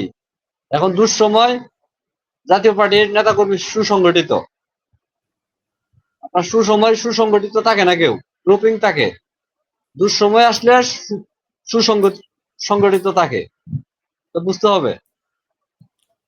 জি, সোহান সাহেব, জি, আমাদের এই যে শফিক ভাই বলছিলেন যে জাতীয় পার্টি বিগত 15 বছরে একটা ভালো একটা প্রোগ্রাম করতে পারে নাই, বাট 5 আগস্টের পর থেকে জাতীয় পার্টির চেয়ারম্যান বা জাতীয় পার্টি ডিভাইডেড জাতীয় পার্টি, যেভাবে আমরা বিচার বিশ্লেষণ করি, যেভাবে বলি না কেন, তারা কিন্তু একের পর এক প্রোগ্রাম করে সারা বাংলা কিন্তু তাক লাগিয়ে দিচ্ছে। এই ব্যাপারে আপনার যদি কিছু বলার থাকে বা কিছু যদি আপনার আপনার কাছে কোনো সাজেশন থাকে, বা কি করার দরকার, বা কিভাবে আর একটু বেটার মানে ইয়েতে যাওয়া যায়। তারপর যাবো এনামুল ভাইয়ের কাছে। আসলে আমি যতগুলা নির্বাচন দেখছি, হ্যাঁ, আর জাতীয় পার্টির ব্যক্তিগতভাবে আমি যতটুকু চিনি, জানি, বুঝি, এর ভিতরে হয়তো আমাদের সাবেক রাষ্ট্রপতি হুসেইন মোহাম্মদ এরশাদ উনি আজ আমাদের মাঝে নেই। তারপরেও উনি থাকা সত্ত্বে কিংবা উনি না থাকার পরেও যে নির্বাচনটা হয়েছে, প্রত্যেকটি নির্বাচনে জাতীয় পার্টি অংশগ্রহণ করেছে। ইভেন নির্বাচনের আগে তারা নিজেদের ভিতরে একটা ফাঁক তৈরি করে ফেলে। ওইটা কেন করে এটা আমি জানি না। তবে প্রতিবারেই নির্বাচনের আগে তারা নিজেরা এটা হট্টগোল লাগিয়ে ২ টা ৩ টা ভাগ হয়ে যায়। এটা জাতীয় পার্টির পুরানো একটা অভ্যাস আমার মনে হয়। তো এমনিতেই দেখেন বাংলাদেশে বড় ২ টা দল আওয়ামী লীগ প্লাস বিএনপি। এই ২ টাই কিন্তু অনেক বড় দল। জাতীয় পার্টিও পাশাপাশি। তো ছোট দল এ জাতীয় পার্টিকেও ছোট বললে হয় না, ভালো একটা দল। ওই দলটা আরেকটু আগাইতে হইলে তাদের ঐক্যবদ্ধতার প্রয়োজন আছে আমি মনে করি। যদি তারা জাতীয় পার্টির কিন্তু হেভি নেতা। এই নেতাগুলি আজকে কিন্তু জাতীয় পার্টি থেকে হারিয়ে গেছে, অনেক দূরে চলে গেছে। হ্যাঁ, তারাও কিন্তু জাতীয় পার্টিকে ভালোবাসে। যদি তারা সমন্বয় করে একসাথে হয়ে সবাই ঐক্যবদ্ধ হয়ে হ্যাঁ, একসাথে কাজ করে কাঁধে কাঁধ মিলিয়ে তাহলে জাতীয় পার্টিও তো স্বয়ংসম্পূর্ণ, অনেকটাই স্বয়ংসম্পূর্ণ হয়ে যায়। কিন্তু এটা না করে ওরা কি করে? আমি যেটা দেখি আরকি প্রতি নির্বাচনে আমি তো হয়তো জাতীয় পার্টি করি না। তারপরেও আমি মনে করি এটা তো নির্বাচনের একটা আগে একটা পার্টি। কেমন জানি ভাঙ্গন। হ্যাঁ, কেমন যে এটা তো আসলে মানে এখন ভাঙ্গন বলতে এটা ভাঙ্গন না, এটা হয়তো জাতীয় পার্টির নেতৃবৃন্দ বলতে পারে। আমরা এটাকে একটা নাটক মনে করি আরকি। এটা আমি মানে আমরা যে গ্রামের মানুষ যেভাবে কথাবার্তা বলে আরকি জাতীয় পার্টি নাটক মানে এদের কথাবার্তায় বোঝা যায় এই যে নাটক শুরু হয়ে গেছে। এই কথাগুলি বলে আরকি। ওই নাটক থেকে বের হয়ে আসতে হবে। যদি জাতীয় পার্টি যারা করেন, জাতীয় পার্টিকে ভালোবাসেন, জাতীয় পার্টি যদি মানুষের কল্যাণে আসে, হ্যাঁ, ভালো, খারাপ তো না। তবে আপনারা নিজেদের সমস্যাগুলি আগে সমাধান করেন। উনি একটা কথা বলল না যে, আমার আসনে ১০৮ টা কেন্দ্র। আমি ১ সপ্তাহ আগে মনোনয়ন পেলাম, আমাকে নির্বাচন করতে হবে। আমি কোথায় যাব? কার কাছে যাব? আমার তো এজেন্টই হয়ে যায় ২১৬ টা। যদি ২১৬ জন এজেন্ট হয়ে যায়, এদের কাগজপত্র তৈরি করে সিগনেচার করতে তো আমার ১ সপ্তাহ এমনিতেই জায়গা। যাচাই বাছাই করতে। তা আমি কি শুধু এজেন্ট নিয়ে নির্বাচন করব? না জনগণের কাছেও যাব? এটাও তো একটা প্রশ্ন থেকে যায়। এগুলি থেকে বের হয়ে আসতে হবে। এগুলি থেকে যদি বের না হয়ে আসে তাহলে সেই পার্টির তো মানে সামনের দিকে আগানোর রাস্তাটা থাকে না। আমার মনে হয় আরকি। তারপরেও এটা তাদের আভ্যন্তরীণ বিষয় জাতীয় পার্টির। হ্যাঁ, উনারা যেভাবে চায়, যেভাবে ওইভাবেই জি, তো হবে। এনামুল ভাই, আমি এনামুল ভাই, হুম, এনামুল ভাই। জি ভাই। জি, সোহান সাহেব বলছিলেন জি, ইনশাআল্লাহ বলেন। যে পার্টি গোছাতে হলে জনগণের জি। দুয়ারে যেতে হবে, জনগণের কাছে যেতে হবে। এইখানে আর এখানে নিজেদের ভিতরে যে কুন্দল বা এখানে আমার একটা নিজেদের ভিতরে যে কথা রইল আরকি। বিশৃঙ্খলা আছে, সেগুলা থেকে বেরিয়ে আসতে হবে। হ্যাঁ, এইটা আরেকটা জিনিস আপনি দেখেন খান সাহেব, আরেকটা জিনিস আপনি দেখেন। আমি যখন একটা জিনিস দেখি কি জাতীয় পার্টির নেতা এই যে আনোয়ার হোসেন মঞ্জু, হ্যাঁ? এরকম হেভিওয়েট অনেক নেতৃবৃন্দ আছিল জাতীয় পার্টিতে। হ্যাঁ? জাতীয় পার্টি থেকে বের হয়ে একই বিএনপিতে সেশনে চলে দেখলাম গেছে, দেখা কেউ গেল যে আওয়ামী লীগে গেছে। আমাদের হ্যাঁ, আ এরকম আমাদের তারাইলের আপনি দেখেন সাবেক আমাদের আ- আ- আমার তারাইলের বললে ভুল হবে, আমার গ্রামের এক লোক আজকে দেখেন এরশাদের আমলে যে আইনমন্ত্রী ছিল হাইরুল ইসলাম সাহেব, হ্যাঁ, এইরকম তো অনেক এবার নেতৃবৃন্দ ছিল জাতীয় পার্টির, আজকে এরা কই? এরা তো, আমি কিছুদিন আগে একটা নিউজ দেখলাম যে আপনাদের যে মহাসচিব ছিল জাতীয় পার্টির এমপি, আমাদের সিটের এমপি, হ্যাঁ, মুজিবুল হক চন্ন সাহেব, ওনার সাথেও জানি একটা দূরত্ব সৃষ্টি হয়েছে। উনি আবার দেখলাম যে অনেক এ, আগে সাবেক যে নেতৃবৃন্দ ছিল ওনাদেরকে নিয়ে একটা বড় পরিসংখ্যানে একটা গ্রুপ সৃষ্টি হয়ে গেছে দেখলাম। ওই গ্রুপটাকে ওনার নিয়ন্ত্রণে আমার মনে হয় ওনারা এক সাইড, আর ওই জিএম কাদের সাহেব আরেকজন মহাসচিব মানে আরেকটা গ্রুপ, এই দুইটা গ্রুপ যদি এক হয়ে যায় তাহলে তাদের শক্তিটা কি অনেকটা বাড়ে না? এটা তো দলীয় শক্তি, হ্যাঁ, দলকে ভালোবাসতে হইলে দলে কোন দল রাখা যাবে না, যে কোনো দল করেন, আপনার ইচ্ছা আপনি যে কোনো দল করেন, কিন্তু দলের কোন দলে আপনাকে তৃপ্তি আসবে এটা তো ঠিক না। আপনি দলকে ভালোবাসলে দলের আদর্শ নিয়ে চলতে হবে, ঠিক আছে? আর প্রতিবারই একটা নাটক তো ভালো লাগে না। আপনি দেখেন প্রতিদিন কি একটা জিনিস ভালো লাগে? যতগুলা নির্বাচন আমি দেখলাম এই পার্টিতে এ এ আ একটা লোক এ উৎসাহ হয়ে জয়েন করবে। জয়েন করে নে এই যে এক কথা বলল বা খুব সুন্দর একটা কথা বলল যে ১ সপ্তাহ আগে আমাকে মনোনয়ন দেয়। আমি জানি না নির্বাচনে আসবে কিনা। যদিও আসে এইটা সিউর যে তারা নির্বাচনে জাতীয় পার্টি যে নির্বাচনে আসে এটা কিন্তু সিউর। তো এটা যেহেতু সিউর ১ সপ্তাহ আগে কেন লাইগা? আর ১ সপ্তাহ আগেই আসবেন তাইলে প্রস্তুতিটা ৫ মাস আগে নেন, ৪ মাস আগে নেন। মাঠে কাজ করেন। লোকে আ মনোনয়ন পান বা না পান, দলের হয়ে তো কাজ তো করলেন। পাবলিকের সাথে মিশলেন। দলের হয়ে পাবলিক কাজ বুঝলো করেন। যে পাবলিক অন্তত এই জিনিসটা অনুভব করুক যে আরে লোকটা যেভাবে আসলো আমাদের কাছে দেখা হইলো, আরে এই লোকটা তো মনোনয়ন পাইলে হয়তোবা পাস করতো কিংবা ওই লোকটা এমপি হইলে ভালো হইতো। হ্যাঁ, উনার একটা আচার-আচরণ খুব ভালো। এগুলাই তো মানুষ নিয়ে, গ্রামের মানুষ এইগুলাই তো চিন্তা ভাবনা করে। হ্যাঁ, বেশিরভাগ এই আলোচনাগুলি করে। এটা মানুষকে চিনলো জানলো। নয়তো উবার বাই সুবা কইতে আইলো, আয়া মনোনয়ন লইয়া খাড়া হয়ে গেল পরে ভোট পাইলো ১৫ টা। ইজ্জতও থাকে না। ওই চিন্তা থেকে বের হয়ে আসতে হবে। আমি মনে করি আরকি। তো যাই হোক ভাই, অনেক বড় কথা মনে হয় বলে ফেলছি। না, না, ঠিক আছে। সোহান ভাই ভালো কথা বলছেন, সুন্দর কথা বলছেন।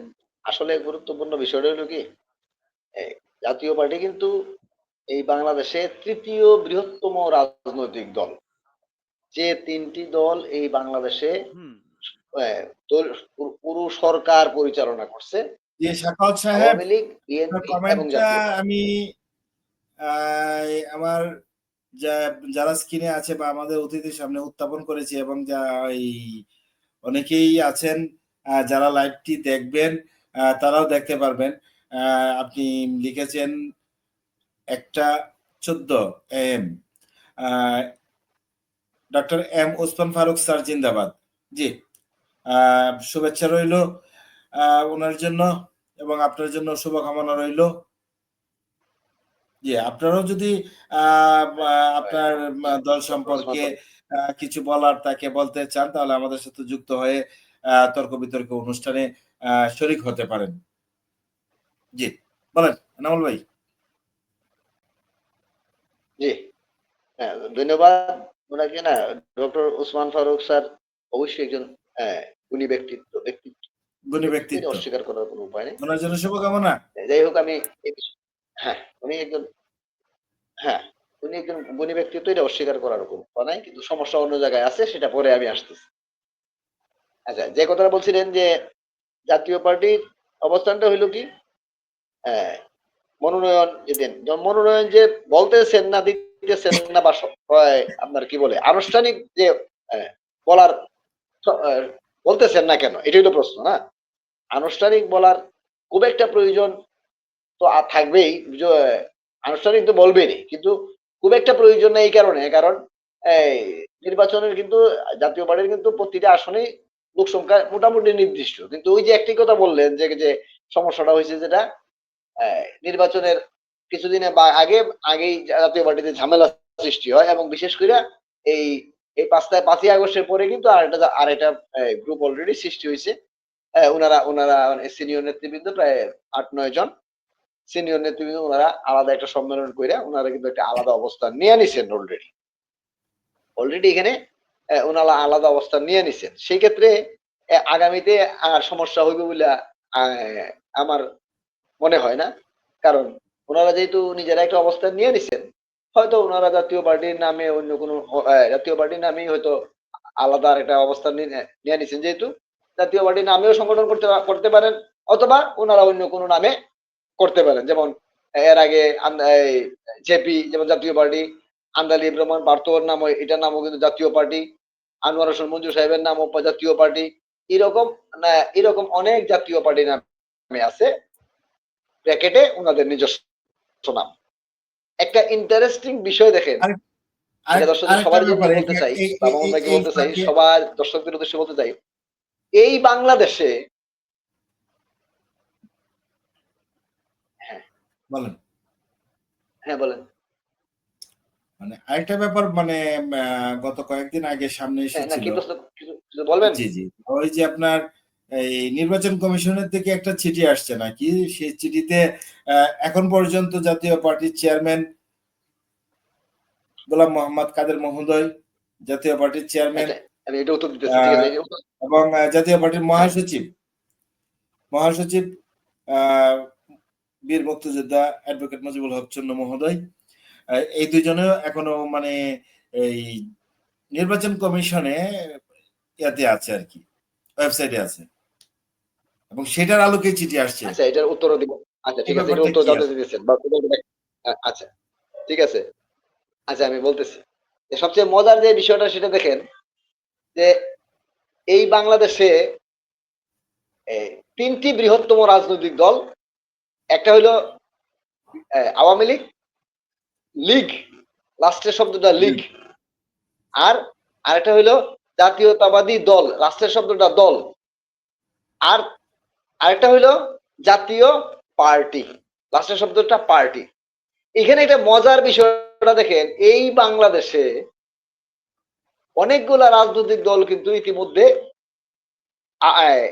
নতুন ভাবে আত্মপ্রকাশ করছে বিগত 20-30 বছর বা 1990 সালের পরে, বিশেষ করে অনেকগুলো রাজনৈতিক দলই বাংলাদেশে আবির্ভূত হয়েছে বা নতুন নিবন্ধিত হয়েছে।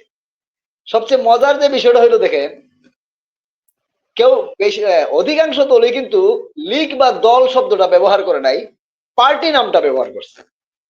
এতে বোঝা যায় কি, যারাই মানে জাতীয় পার্টির যে জনপ্রিয়তা, জাতীয় পার্টির যে গ্রহণযোগ্যতা, এবং যারা নতুন নতুন পার্টি করতেছেন, ওনারাও আসলে মনের দিক দিয়ে জাতীয় পার্টির বা পল্লীবন্ধু হুসেইন মোহাম্মদের এরশাদ সাহেবের আদর্শে অনুপ্রাণিত, বা জাতীয় পার্টির প্রতি তাদের মনের দুর্বলতার কারণেই কিন্তু ওনারা এই পার্টি শব্দটাই ব্যবহার করতেছেন। ওনারা জাতীয় পার্টির থেকে বাইরে করে দিতেছেন, অথবা নতুন ভাবে জাতীয় পার্টি করতেছেন, আলাদা দল করতেছেন, কিন্তু পার্টির নামটা তারা বাদ দিতে পারতেছেন না বিবেকের তাড়নায়। জাতীয় পার্টি, অথবা যেমন ধরুন মনে করেন ন্যাশনাল সিটিজেন পার্টি, এই পার্টি নামটা কিন্তু অনেকেই বাদ দিতে পারতেছেন না। এটা না পারার কারণটাই হলো, এই জাতীয় পার্টি এবং পল্লীবন্ধু হুসেইন মোহাম্মদ এরশাদ এমন একটি রাজনৈতিক ব্যক্তিত্ব, এবং এমন কিছু কর্মকাণ্ড এই বাংলাদেশের মানুষের মনের কর্মকাণ্ড করেছেন, যে কারণে মানুষের মনের মধ্যে এমন সুন্দর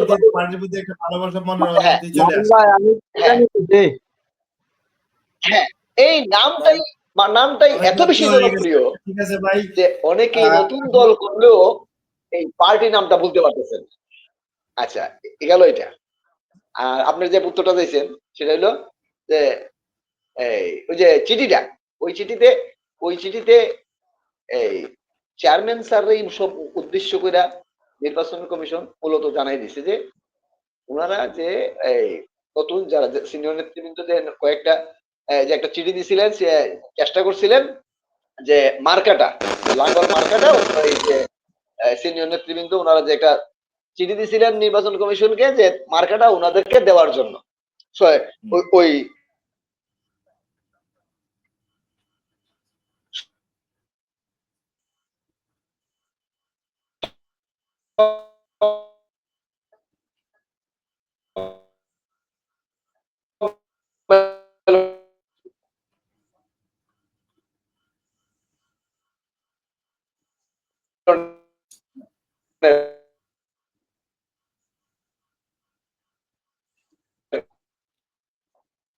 এনামুল ভাইয়ের নেটওয়ার্কে মনে হয় সমস্যা। তো সোহান সাহেব,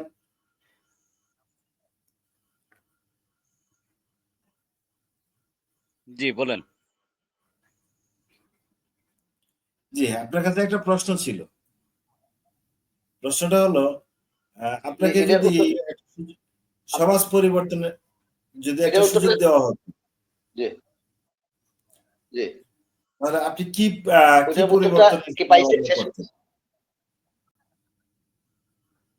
আচ্ছা, এটা উত্তরটা আমি দিতেছি, একটা মিনিটে শেষ করতেছি 2 কথায়। ওই চিঠিটার অর্থটা হলো, ওনারা যে দাবিটা করছিলেন যে মার্কাটা ওনাদের নামে বরাদ্দ দেওয়ার জন্য, ওই নির্বাচন কমিশন এই বিষয়টা জানাই দিছে যে যেহেতু এটা আমাদের এখন এই ব্যাপারে আপনাদেরকে সিদ্ধান্ত নিয়ে আপনাদেরকে মার্কা দেওয়ার মতন কোনো লিগেল অবস্থান নির্বাচন কমিশনের নাই। সুতরাং এটা তো ওনারা এই চিঠিটা ডিসমিস করে বাতিল করে দিয়ে ওনারা ওই চেয়ারম্যান স্যারকে জানাই দিয়েছেন যে আমরা ওনারা যে চিঠিটা দিছিল এটা চেয়ারম্যান স্যারকেও অবগত করছেন যে নির্বাচন কমিশনের আন্ডারে জিএম কাদের সারি চেয়ারম্যান এবং ওনার আন্ডারে এই মার্কাটা আছে, এবং ওই অপোজিট পার্টি যে পিটিশনটা দিছিল ওই পিটিশনটা নিষ্পত্তি করে দিছে এবং সিদ্ধান্ত জানাই দিছে।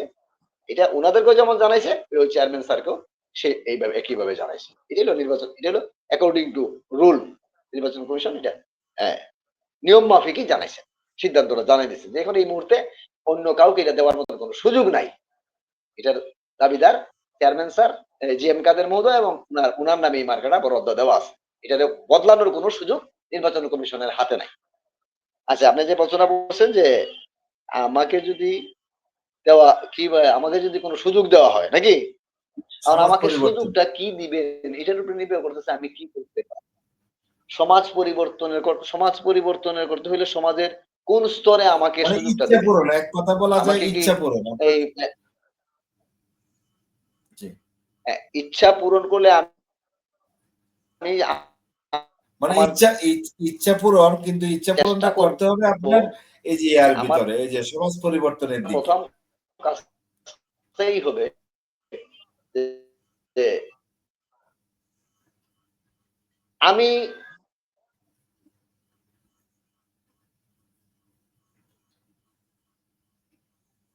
প্রথম কাজটাই আমি আমার মাধ্যমেই আগে শুরু করতে হবে, যে শুরুটা কোন জায়গা থেকে হবে, যে আমার মাধ্যমেই শুরু করবে। সেই ক্ষেত্রে আপনি বলতে পারেন যে কি কোন কাজটা দিয়ে শুরু করবেন। হ্যাঁ, আমি একটা কথা, আমি আমার এই ফেসবুকের বিভিন্ন পেজে আমার পলিটিক্যাল সায়েন্স এবং ল আইন ল এবং টুকিটাকি আইন টুকিটাকি পেজ আছে এবং পলিটিক্যাল সায়েন্স একটা পেজ আছে। এই পেজগুলোতে আমি লিখছিলাম যে এই দেশে এমপি মন্ত্রী হওয়ার পরে যে এই ট্যাক্স ফ্রি গাড়িগুলো নেওয়া হয়, ট্যাক্স ফ্রি গাড়ির সুবিধা এমপিরা পাবে কেন?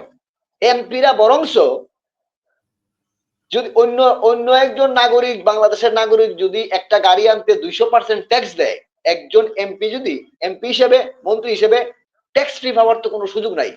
উনি আরো বরংস গাড়ি দৌড়াইতে হলে আরো 100% বেশি ট্যাক্স দেওয়া উচিত। কেন গাড়ি দৌড়াবে? আর গাড়ি যদি দৌড়াইতে হবে ওনার ট্যাক্স দিয়ে গাড়ি দৌড়াইতে, ট্যাক্স ফ্রি সুবিধা কেন পাবেন? উনাকে ট্যাক্স ফ্রি সুবিধা দেওয়া মানে বাংলাদেশের প্রত্যেক নাগরিককে ট্যাক্স ফ্রি গাড়ি আনার সুযোগ দিতে হবে। উনি ট্যাক্স ফ্রি গাড়ি পাবে কেন? কোন এমপি কে ট্যাক্স ফ্রি গাড়ি দেওয়ার কোন ধরনের ন্যূনতম কোন নৈতিক কোন এমপি কে ট্যাক্স ফ্রি গাড়ি আনার, আমদানি করার সুযোগ সরকারের দেওয়ার ন্যূনতম কোন নৈতিক অধিকার নাই। আর কোন সরকার যদি দেয়, সেই জন্য যারা দিছে অতীতে এই সরকারের যিনি প্রধান ছিলেন, উনাকে এই এগুলা ট্যাক্স গুলা পে করতে হবে। অতীতের যে সরকারগুলা যারাই এমপি কে দিছে, এই প্রত্যেকটা ট্যাক্সের ফি গুলা ওই সরকারের প্রধানকে পে করা উচিত। আমি মনে করি একজন নাগরিক হিসেবে আমার সেই দাবি। এমপিরা ট্যাক্স ফ্রি গাড়ি পাবেন কোন সূত্রে বলেন তো আমাকে? উনি তো ওই যে আপনার অসাধারণ জনগণের প্রতিনিধিত্ব করে সংসদে গিয়েছেন, তো ওনার জন্য কিছু স্পেশালিটি থাকবে না? এটা কি হয়? উনার জন্য উনি উনি তো স্পেশাল লোক না। উনি স্পেশাল লোক হবেন কেন? উনি তো কোনো লোকই স্পেশাল স্পেশাল না। লোক নয়। উনি তো স্পেশাল লোকের না, উনি তো স্পেশাল লোক নয়। উনি স্পেশাল লোক হবেন কি করে? উনি তো স্পেশাল লোক নয়। উনাকে করুণা কইরা পরগাছা। জনগণের স্পেশাল জনগণের করুণায় হ্যাঁ, হ্যাঁ, পরগাছা। উনি একটু দৌড়াবে কেন? উনি হাইটে যাবে। আর যদি উনার শখ হয়, উনার যদি ব্যক্তিগত বিজনেস থাকে, ব্যক্তিগত ফিন্যান্সিয়াল কন্ডিশন গুড থাকে, তাইলে উনি পার্সোনালি উনি কিনবেন। সেটা অন্য নাগরিক যে সুবিধা পায়, উনি এর থেকে বেশি পাওয়ার কোনো সুযোগ নাই। এর থেকে বেশি পাইবেন না। অবশ্যই না। উনাকে এটা ট্যাক্স ফ্রি দেওয়ার এইরকম কিছু সিদ্ধান্ত আমি শুরু করব ১ম থেকে। এবং এটা আমি সমাজের প্রতিটা স্তরে এস্টাবলিশড করার চেষ্টা করব। এটা হলো আমার অঙ্গীকার এবং আমার সুযোগ পাইলে আমি শুরুতে নিজের থেকেই শুরু করব এই ট্যাক্স ফ্রি গাড়ি আমি নিজেও নিব না, কাউকে দিতেও দিব না। নিতেও দিব না। এটা হলো আমার জি, মানে সোহান এই সাহেব, একটা বক্তব্য বললাম। ওনার অনেকগুলা কাজ তো একটা ইচ্ছা সচরাচর বলা ইচ্ছা পূরণ সময় কিংবা সম্ভব। আহ, ইচ্ছা পূরণের সুযোগ কিংবা সমাজ পরিবর্তনের যদি একটা সুযোগ দেওয়া হয়, তাহলে উনি ওনার ইচ্ছা পূরণ করবে কি, যে অসাধারণ জনগণের মাধ্যমে নির্বাচিত হয় নির্বাচিত প্রতিনিধি সংসদে গিয়ে ট্যাক্স ফ্রি গাড়ি নিবে না, অন্যজনকে নিতেও দিবে না। এটা হলো ওনার ইচ্ছা পূরণের আহ, প্রথম এবং প্রধান একটা কত একটা। তো আপনারাও যদি এরকম ধরনের কোনো ইচ্ছা পূরণের বা আপনাকে যদি সুযোগ দেওয়া হয় যে সমাজ পরিবর্তনের জন্য আপনার প্রধান এবং প্রথম ভূমিকাটা কি থাকবে, বা কোথা থেকে আপনি শুরু করবেন? আসলে বিষয়টা হচ্ছে কি, আমি আগেই বলছিলাম যে সমাজ পরিবর্তনের যে বিষয়টা, এটা আপনি আমার মাথায় যদিও আসে, বেশিক্ষণ স্থায়ী থাকে না, কারণ বয়সের তাড়নায়। একটা বিষয় হলো কি, আপনি দেখেন যারা দুনিয়াতে আপনি আমার আগে আসছে, অবশ্যই ওনারা আমার আপনার থেকে অনেক ভালো জানে, অনেক ভালো বুঝে, এটা কিন্তু মানতে হবে। আর আজকে আপনি একটা জিনিস দেখেন, হুম, আমরা এইখানেও আর একটা প্রশ্ন দাঁড়ায় যায় যে আমরা, এনামুল ভাই আমার সিনিয়র, অনেক অনেক বয়স ওনার, হুম, আমার বয়স কম, আমি দেখছি কম, শিখছি কম, বুঝি কম। এখন বিষয় হলো, আমি কেন বেশি বুঝি? এইজন্যই বেশি বুঝি। আজকে যে প্রযুক্তির যুগে, হ্যাঁ? আপনি দেখেন, আমরা আমরা শুনছি আমাদের এই যাতায়াত সুবিধাটাই যদি দেখি, আমাদের মুরুব্বিরা হেঁটে, হেঁটে ১০ কিলো, ২০ কিলো, ৩০ কিলো, ৪০ কিলো যেতেন। যাওয়ার পরে অফিস আদালতে যাইতো, হ্যাঁ? কিংবা এই কোর্ট কাছারিতে যাইতো। এই কারো ভালো একজন পার্সনের সাথে যদি সাক্ষাৎ করতে হইতো, তাহলে আগের দিন রওনা দিত। এখন আপনি দেখেন, আমাদের এই বয়সে ছোট, ছোট বাচ্চারা, ওরা এই ভালো করে চলতে পারে না যে বয়সে, সেই বয়সে তারা এই যে প্রবাসীতে চলে গেছে। আবার দেখা গেছে কি এই বিভিন্ন এ এ জায়গায় যায়া নিজেরা নিজেদের অবস্থান থেকে ইনকাম সোর্সটা খুঁজে বের ইনকাম করে নিচ্ছে। ইভেন এ তাদের ভালো-মন্দটা তারাই বুঝতেছে। কারো সহযোগিতা লাগতেছে না। হ্যাঁ? প্রযুক্তির যুগে আপনি দেখেন, এই আরেকটা বিষয় যদি আপনি চিন্তা করেন, আমরা এই আগে মুরুব্বিদের কাছ থেকে অনেক কিছু শিকার ছিল, বোঝার ছিল। আমরা এইগুলি দেখতাম যে মুরুব্বিরা কথা বলতো, আমরা আশেপাশে দাঁড়ায় থাকতাম। উনারা বলতো, আমরা শুনতাম। খুব ভালো লাগতো, হ্যাঁ? উনারা একটা কমান্ড দিলে আমরা ইয়া কর মানে মানতাম, হ্যাঁ? এখন কিন্তু এটা আমরা করতেছি না এই জন্যই যে আমি বললাম যে আমরা এখন এই উনারা ২০-৩০ কিলোমিটার হাইটা যাচ্ছে আর আমরা ঘরে বসে এটা দেখতেছি। ঘরে বসেই কথা বলতেছি। হ্যাঁ, এই যে এনামুল ভাই আসে, এনামুল ভাই কই আর আমি কই, আপনি কই আর আমি কই কিন্তু আমরা তো একই সাথে কথা বলতেছি। এই সুযোগ আমরা কিন্তু একে অপরকে খুব সহজে চিনতে পারতেছি। আর যা আগে ৬০ বছরে যে জিনিসটি না বুঝতো আমরা ১০ বছরে সেটা বুঝতে পারতেছি। কিন্তু আসলে কি আমাদের বুঝটা কি সঠিক? নাকি আমাদের এই বুঝের ভিতরেও ভেজাল আছে? হ্যাঁ? এই জিনিসটা কিন্তু আমরা বুঝতেছি না। যে জন্যই আমাদের এই মানে সমাজটাকে ঠিক করতে হলে অন্য অন্য অন্যজনকে আমরা বলি তুমি এটা ভুল করতেছো, অথচ একই ভুল কিন্তু আমি করতেছি, আমারটা আমি বুঝতেছি হ্যাঁ, না। সেখানেই মানে আমরা কিন্তু আমার ভুলটা আমাদের যদি আমি এটা নিজে অনুধাবন করতে পারি, তাহলে আর হ্যাঁ, হ্যাঁ, এই সমাজে যে বিশৃঙ্খলা বা যে হ্যাঁ, হ্যাঁ। অনৈতিকতা তৈরি হচ্ছে বা বৈষম্য তৈরি হচ্ছে, সেগুলো থেকে অটোমেটিকলি আমরা বের হয়ে আসতে পারি। সমাজটাকে যদি ঠিক করতে হয়, সর্বশেষ কথা হলো আগে আমাকে ঠিক করতে হবে। আগে আমি আমাকে চিনতে হবে। আমি যদি আমাকে চিনি, আমি যদি আমাকে বুঝি, তাইলে ইনশাল্লাহ হুম, এই হয়তো এটার সমাধান খুঁজে পাবো। হ্যাঁ? আর সমাজটাকে ভালো রাখতে পারবো। সর্বপ্রথমেই হ্যাঁ? আমাদের শ্রদ্ধাভাজন ব্যক্তি যারা আছেন, ঠিক আছে? তাদের সহযোগিতা নিতে হবে। হ্যাঁ? তাদেরকে মানতে হবে। তাইলে হয়তোবা উনাদের এই আমিই করলাম। মনে করেন আমাকে দায়িত্ব আমিই একটা কাজ করলাম। আমি এনামুল ভাই আমার সিনিয়র। উনার কাছ থেকে উনি ভালো বোঝে, উনি জ্ঞানী ব্যক্তি। উনার কাছ থেকে যদি আমি একটু বোঝার চেষ্টা করি, উনার বুঝটা আ উনার বুঝেও আমি করলাম না। তারপরেও যদি উনার কাছে আমি একটু বুঝি, বুঝতে তো অসুবিধা নাই যে বুঝতে বড় সমস্যা নেই। ভাই আমি এটা করতে চাই। হ্যাঁ, এটা করলে কেমন হবে? হ্যাঁ? এই কথাগুলিও যদি জিজ্ঞেস করি, উনি কিন্তু উনার আত্মায় একটা শান্তি পাবে। তো সিনিয়রদের এ উম আমরা যাদেরকে গার্ডিয়ান হিসাবে মানি, তাদের এই গার্ডিয়ানের হুম, অনুভূতিটা যদি আমরা নেই, ও আপনি একটা জিনিস দেখেন, আমি এখন বললাম যে, "খান সাহেব আপনি এক কাজ করেন। এই, এই যে ভদ্রলোক আসছে, এই ভদ্রলোকের একটা সমস্যা। আপনি এক কাজ করেন, আপনি এ উনাকে একটা সহযোগিতা করেন।" আপনি কি করলেন? আপনি সহযোগিতা করলেন। এখন আপনি যে সহযোগিতা করলেন, আপনি আপনার তো বাবা আছে।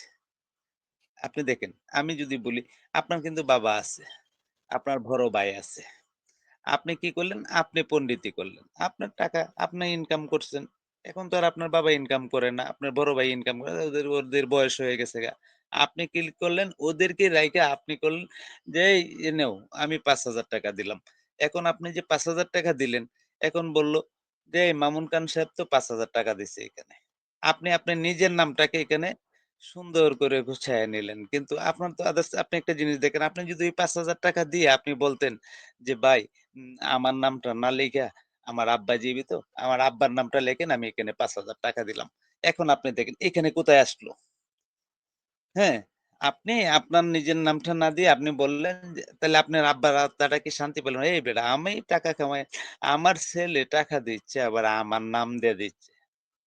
এই যে একটা বিষয়। মানে অনুভূতি জায়গাগুলা সম মানে একটা টাচ দেওয়ার একটা হ্যাঁ, হ্যাঁ। সুযোগ। এ এ এই এইগুলা এই চিন্তা চেতনাটা যদি আমাদের ভিতরে রাখি তাইলে হয়তোবা পরবর্তীতে আমি বা আমরা যার উপরেই সমাজ নিয়ন্ত্রণের এই সুযোগ সুবিধাটা আসে, জি, আমাদের মন মানসিকতা আমরা কি আনামুল সেই ভাইয়ের কাছ লেখা থেকে একটা গান শুনবো?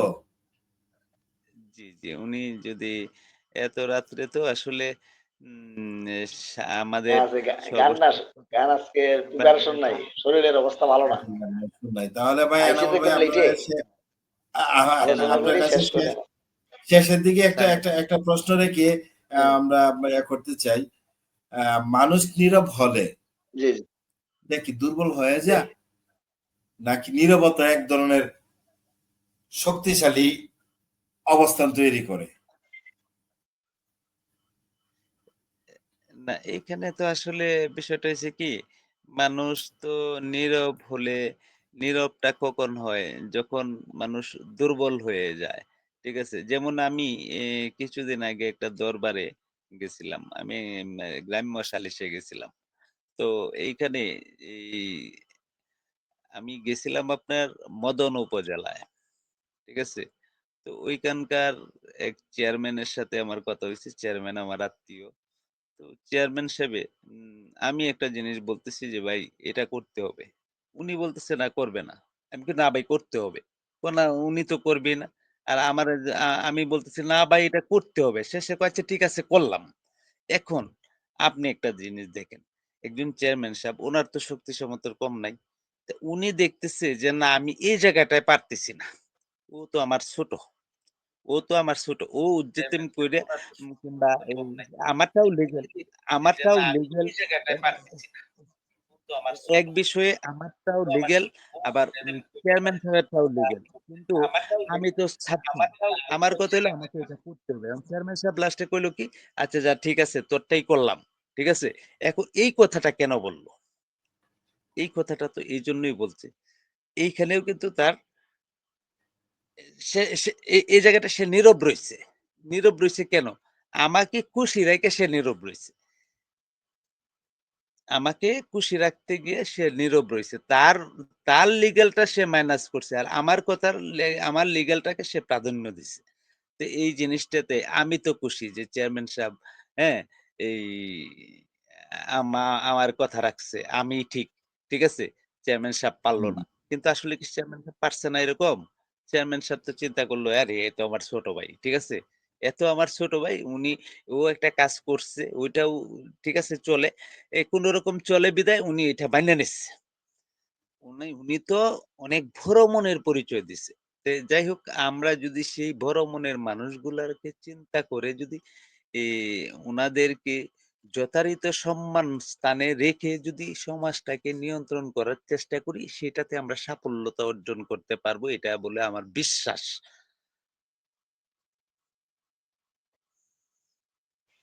জি, এনামুল থ্যাংক ইউ ভাই। এমানুয়েল ভাই। জি, জি, জি। বলেন মামুন ভাই। ওই প্রশ্নটাই আপনার ক্ষেত্রেও সেম প্রশ্নই। ওইটারই উত্তর আপনি দিবেন। আপনার কাছ থেকে নিয়ে না আমরা এটা ঠিক আছে। জি।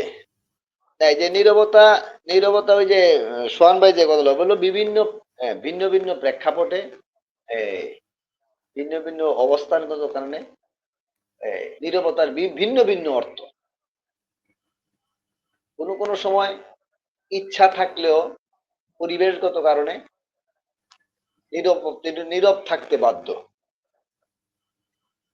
আবার কোনো ওই কোনো সময় ইচ্ছাকৃতভাবেই ইচ্ছে- নীরব থাকা হয়, যে এটা হইলো নীরব থাকতে বাধ্য, বলার কোনো সুযোগ নাই পরিবেশগত কারণে, নিজের আত্মসম্মান বা নিজের সেফটির কারণে জি। নীরব থাকতে। আর কোনো কোনো সময় ইচ্ছাকৃতভাবে নীরব থাকা হয়, যে এখন নীরব থাকাটাই উত্তম, নীরব না থাকলে এখানে ভুল বোঝাবুঝি হইতে পারে। অথবা কোনো কোনো সময় দেখা যায় যে কাউকে শিক্ষা দেওয়ার জন্য নীরব থাকা হয়, যে তারা যে রাস্তাটা যাইতেছে তাদেরকে নিষেধ করছি, তারা শুনে নাই, এখন আমি আর কিছু বলবো না, তাদেরকে বাধা দেবো না, ঠিক আছে তারা যাক, কি একটা শিক্ষা পাই আসুক।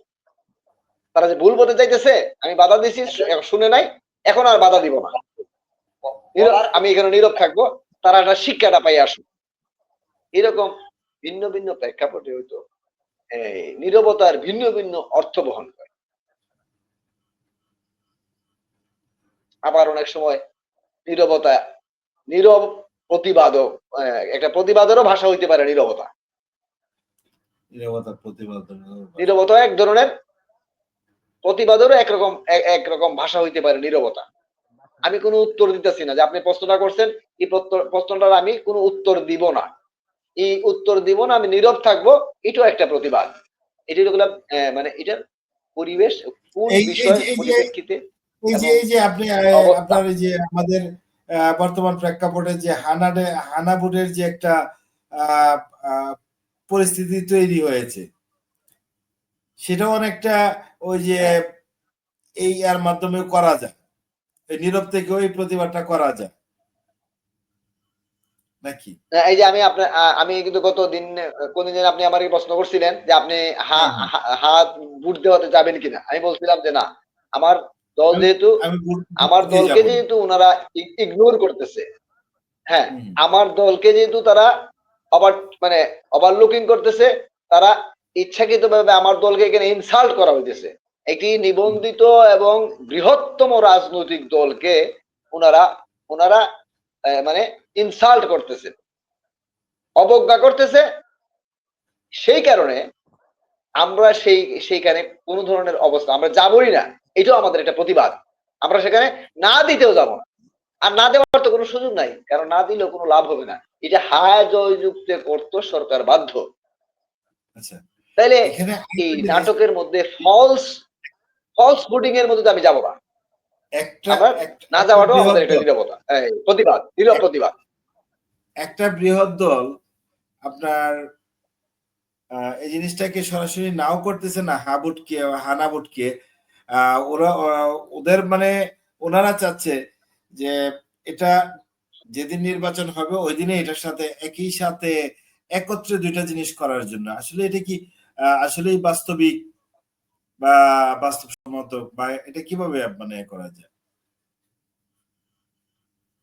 এগুলা আসলে এগুলো এই বিষয়টা আসলে এখানে বলবো আমি এর আগে একদিন বলছিলাম যে জ্ঞান পাপী এই দেশের মাথার মধ্যে জ্ঞান পাপী ভর ভর করছে। এই জ্ঞান জি, পাপীরা সোহান সাহেব, ভিন্ন ভিন্ন সময় তাদের ভিন্ন ভিন্ন ভাবে এনামুল্লাহ পলিসি বলছিল গুলা জ্ঞান পাপীরা। চেঞ্জ করার চেষ্টা করতেছে চাপের মুখে। হ্যাঁ, জ্ঞান পাপীরা তাদের দুরভিসন্ধিগুলা বা এই পদ্ধতিগুলা প্রক্রিয়াগুলা চাপের মুখে ভিন্ন ধরেন ভিন্ন সময় ভিন্ন হানাবুটো ভিন্ন হল, রূপে তারা প্রকাশ করতেছে। আসলে কমপ্লিটলি এই বিষয়টাই জ্ঞান জ্ঞান জ্ঞান পাপীদের একটা এই, ভুল পদক্ষেপ। এখানে ভাই অবশ্যই আমরা এখানে শেষ কোনো করে দিব লাইভটি, আমরা ভালো কোনো অনেক সময় হয়েছে, অনেক পদক্ষেপ রাত্র নয় হয়েছে। এবং ভালো কোনো উদ্দেশ্য নয়। আমরা আমরা লাইভটি শেষ করে জি দিব জি অতি জি শীঘ্রই।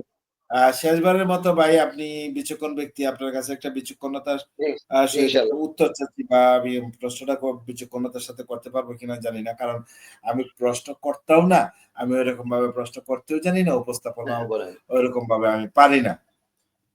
এটা না এটা হলো আমার স্বাভাবিক যে ভঙ্গি আছে, আমি সেই ভঙ্গিতেই না এই আমরা সব আমি মামুন খান, এর সবাই তো বাহিরে আমি আনাড়ি, কিছু না। সবাই ঠিক আছে, যে একটা ফ্যাশন সবাই ধরা ফ্যাশন ধরা, এটা ভাই আমার দ্বারাতে সম্ভব না, আমি পারবো না। এটাই সম্ভব। এটা হলো আমার স্ট্রেট ফরওয়ার্ড কথা, যেটুকু মানে পারি না, আপনাদের সামনে উপস্থাপন করার চেষ্টা করি। হ্যাঁ, এটাই হলো আমার এই সহজ সরলতার একটা হ্যাঁ, বৈশিষ্ট্য। এটাই। দেখ, হ্যাঁ, এখন আমি যে প্রশ্নটা আপনাকে করতে যাচ্ছি, ধরেন জি, আপনার ফেব্রুয়ারি মাসে নির্বাচন হলোই, জি, জাতীয় সংসদ নির্বাচন হলো, সেই সাথে জি। হানা ভোট হয়ে গেল, এখানে না জয়যুক্ত হলো, ফলে পরবর্তীতে পরিস্থিতি কি?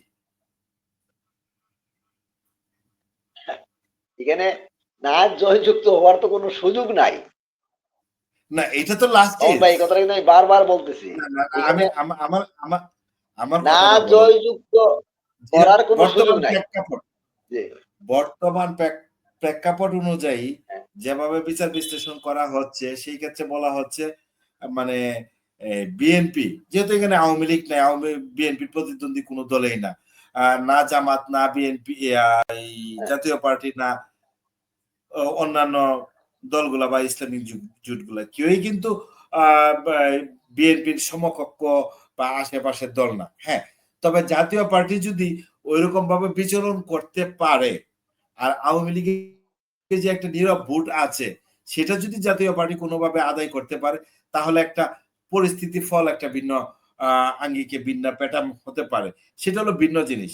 বাট আমি বলতেছি, যেহেতু বিএনপি সরকার গঠন করবে বা করতে যাচ্ছে, আমরা ধরে নিলাম, হ্যাঁ, তাহলে হানা ভোটের দিন তো আপনার ভোট প্রয়োগ করবে বিএনপির লোকজন।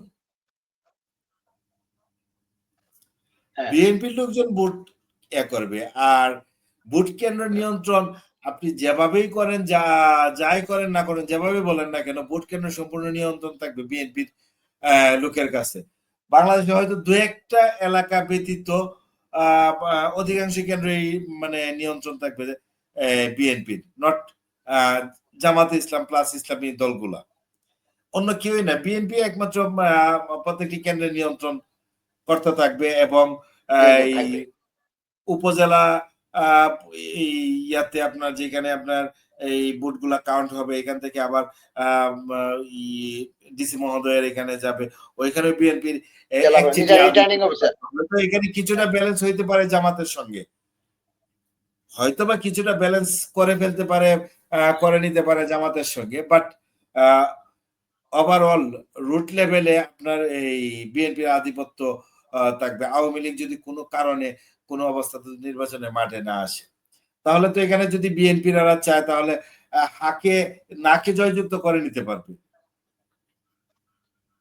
আর যদি নাকে জয়যুক্ত করে বিএনপি সরকার গঠন করে, আওয়ামী লীগের পরবর্তী রাজনীতি ভবিষ্যৎ। এটা সুন্দর প্রশ্ন করছেন, আমি এই সংক্ষেপেই উত্তর দিব, স্টার্টিং টু ফিনিশিং। আপনি প্রথমে বলছেন যে এই আওয়ামী লীগ যেহেতু নাই, আওয়ামী লীগের ভোটটা হয়তো জাতীয় পার্টির যদি পাওয়ার সম্ভাবনা আছে, সেই কারণে হয়তো জাতীয় পার্টির উপরে হয়তো এই সন্দেহ সৃষ্টি যে জাতীয় পার্টির উপরে বিভিন্ন অন্যায় বিচার বা নির্বাচনে বাইরে রাখার চেষ্টা করা হইতেছে। এখানে কিন্তু এই বিষয়টা কিন্তু পরিষ্কার না। এই আওয়ামী লীগের ভোট নিয়ে কিন্তু সবাই ব্যস্ত, আর আওয়ামী লীগের ভোট জাতীয় পার্টিকে চাইবে এটা কিন্তু নিশ্চয়তা নাই। আওয়ামী লীগের ভোট ইতিমধ্যে কিন্তু একটা বর্তমান রাজনীতিতে ভাই, আমি কিন্তু এই কথা বলি নাই আওয়ামী লীগের ভোট জাতীয় পার্টিতে যাবে। আমি বলছি যদি জাতীয় পার্টি কোনো কারণে কোনো অবস্থাতে কোনো মেকানিজমের মাধ্যমে আওয়ামী লীগের ভোটটিকে ডাইভার্ট করতে পারে জাতীয় পার্টির দিকে, আওয়ামী লীগ এই জাতীয় পার্টি নির্বাচনে অংশগ্রহণ করে, আমি এটা উত্তরটাই দিতেছি। আমি এই কথাই বলতেছি, অলরেডি মাঠের মধ্যে মানুষ বা বিভিন্ন রাজনৈতিক দল মনে করতেছে বা জাতীয় পার্টির উপরে এই ব্লেমটা দেওয়া হইতেছে।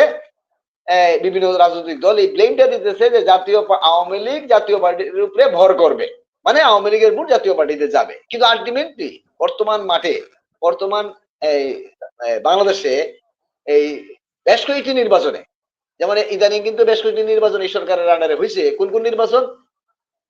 বিভিন্ন ছাত্র সংসদ নির্বাচন। বিভিন্ন ছাত্র সংসদ নির্বাচনের মাধ্যমে কিন্তু এটা প্রমাণিত যে আওয়ামী লীগের ভোট কিন্তু চলে গেছে জামাতে।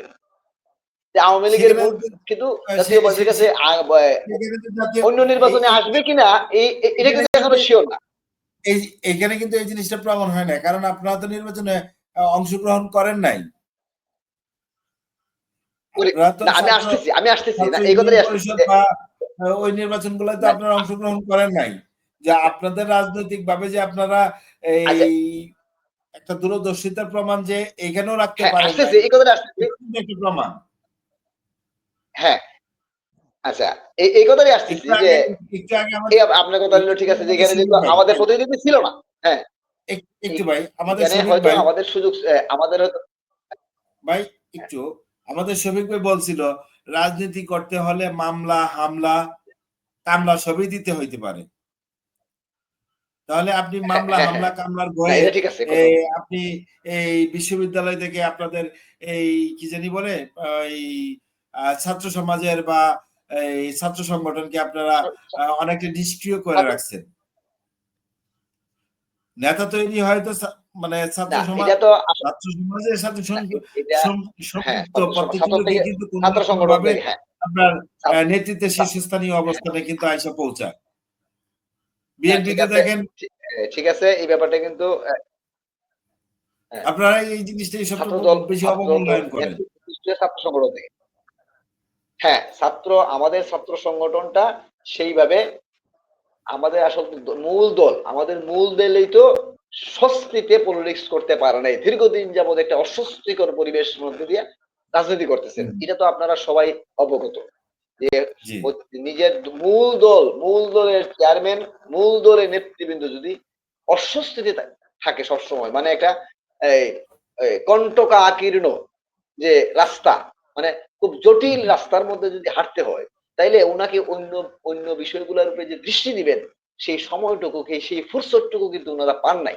এটা এটা কিন্তু আপনারা স্বীকার করেন আর নাই করেন, এটাই হলো বাস্তবতা।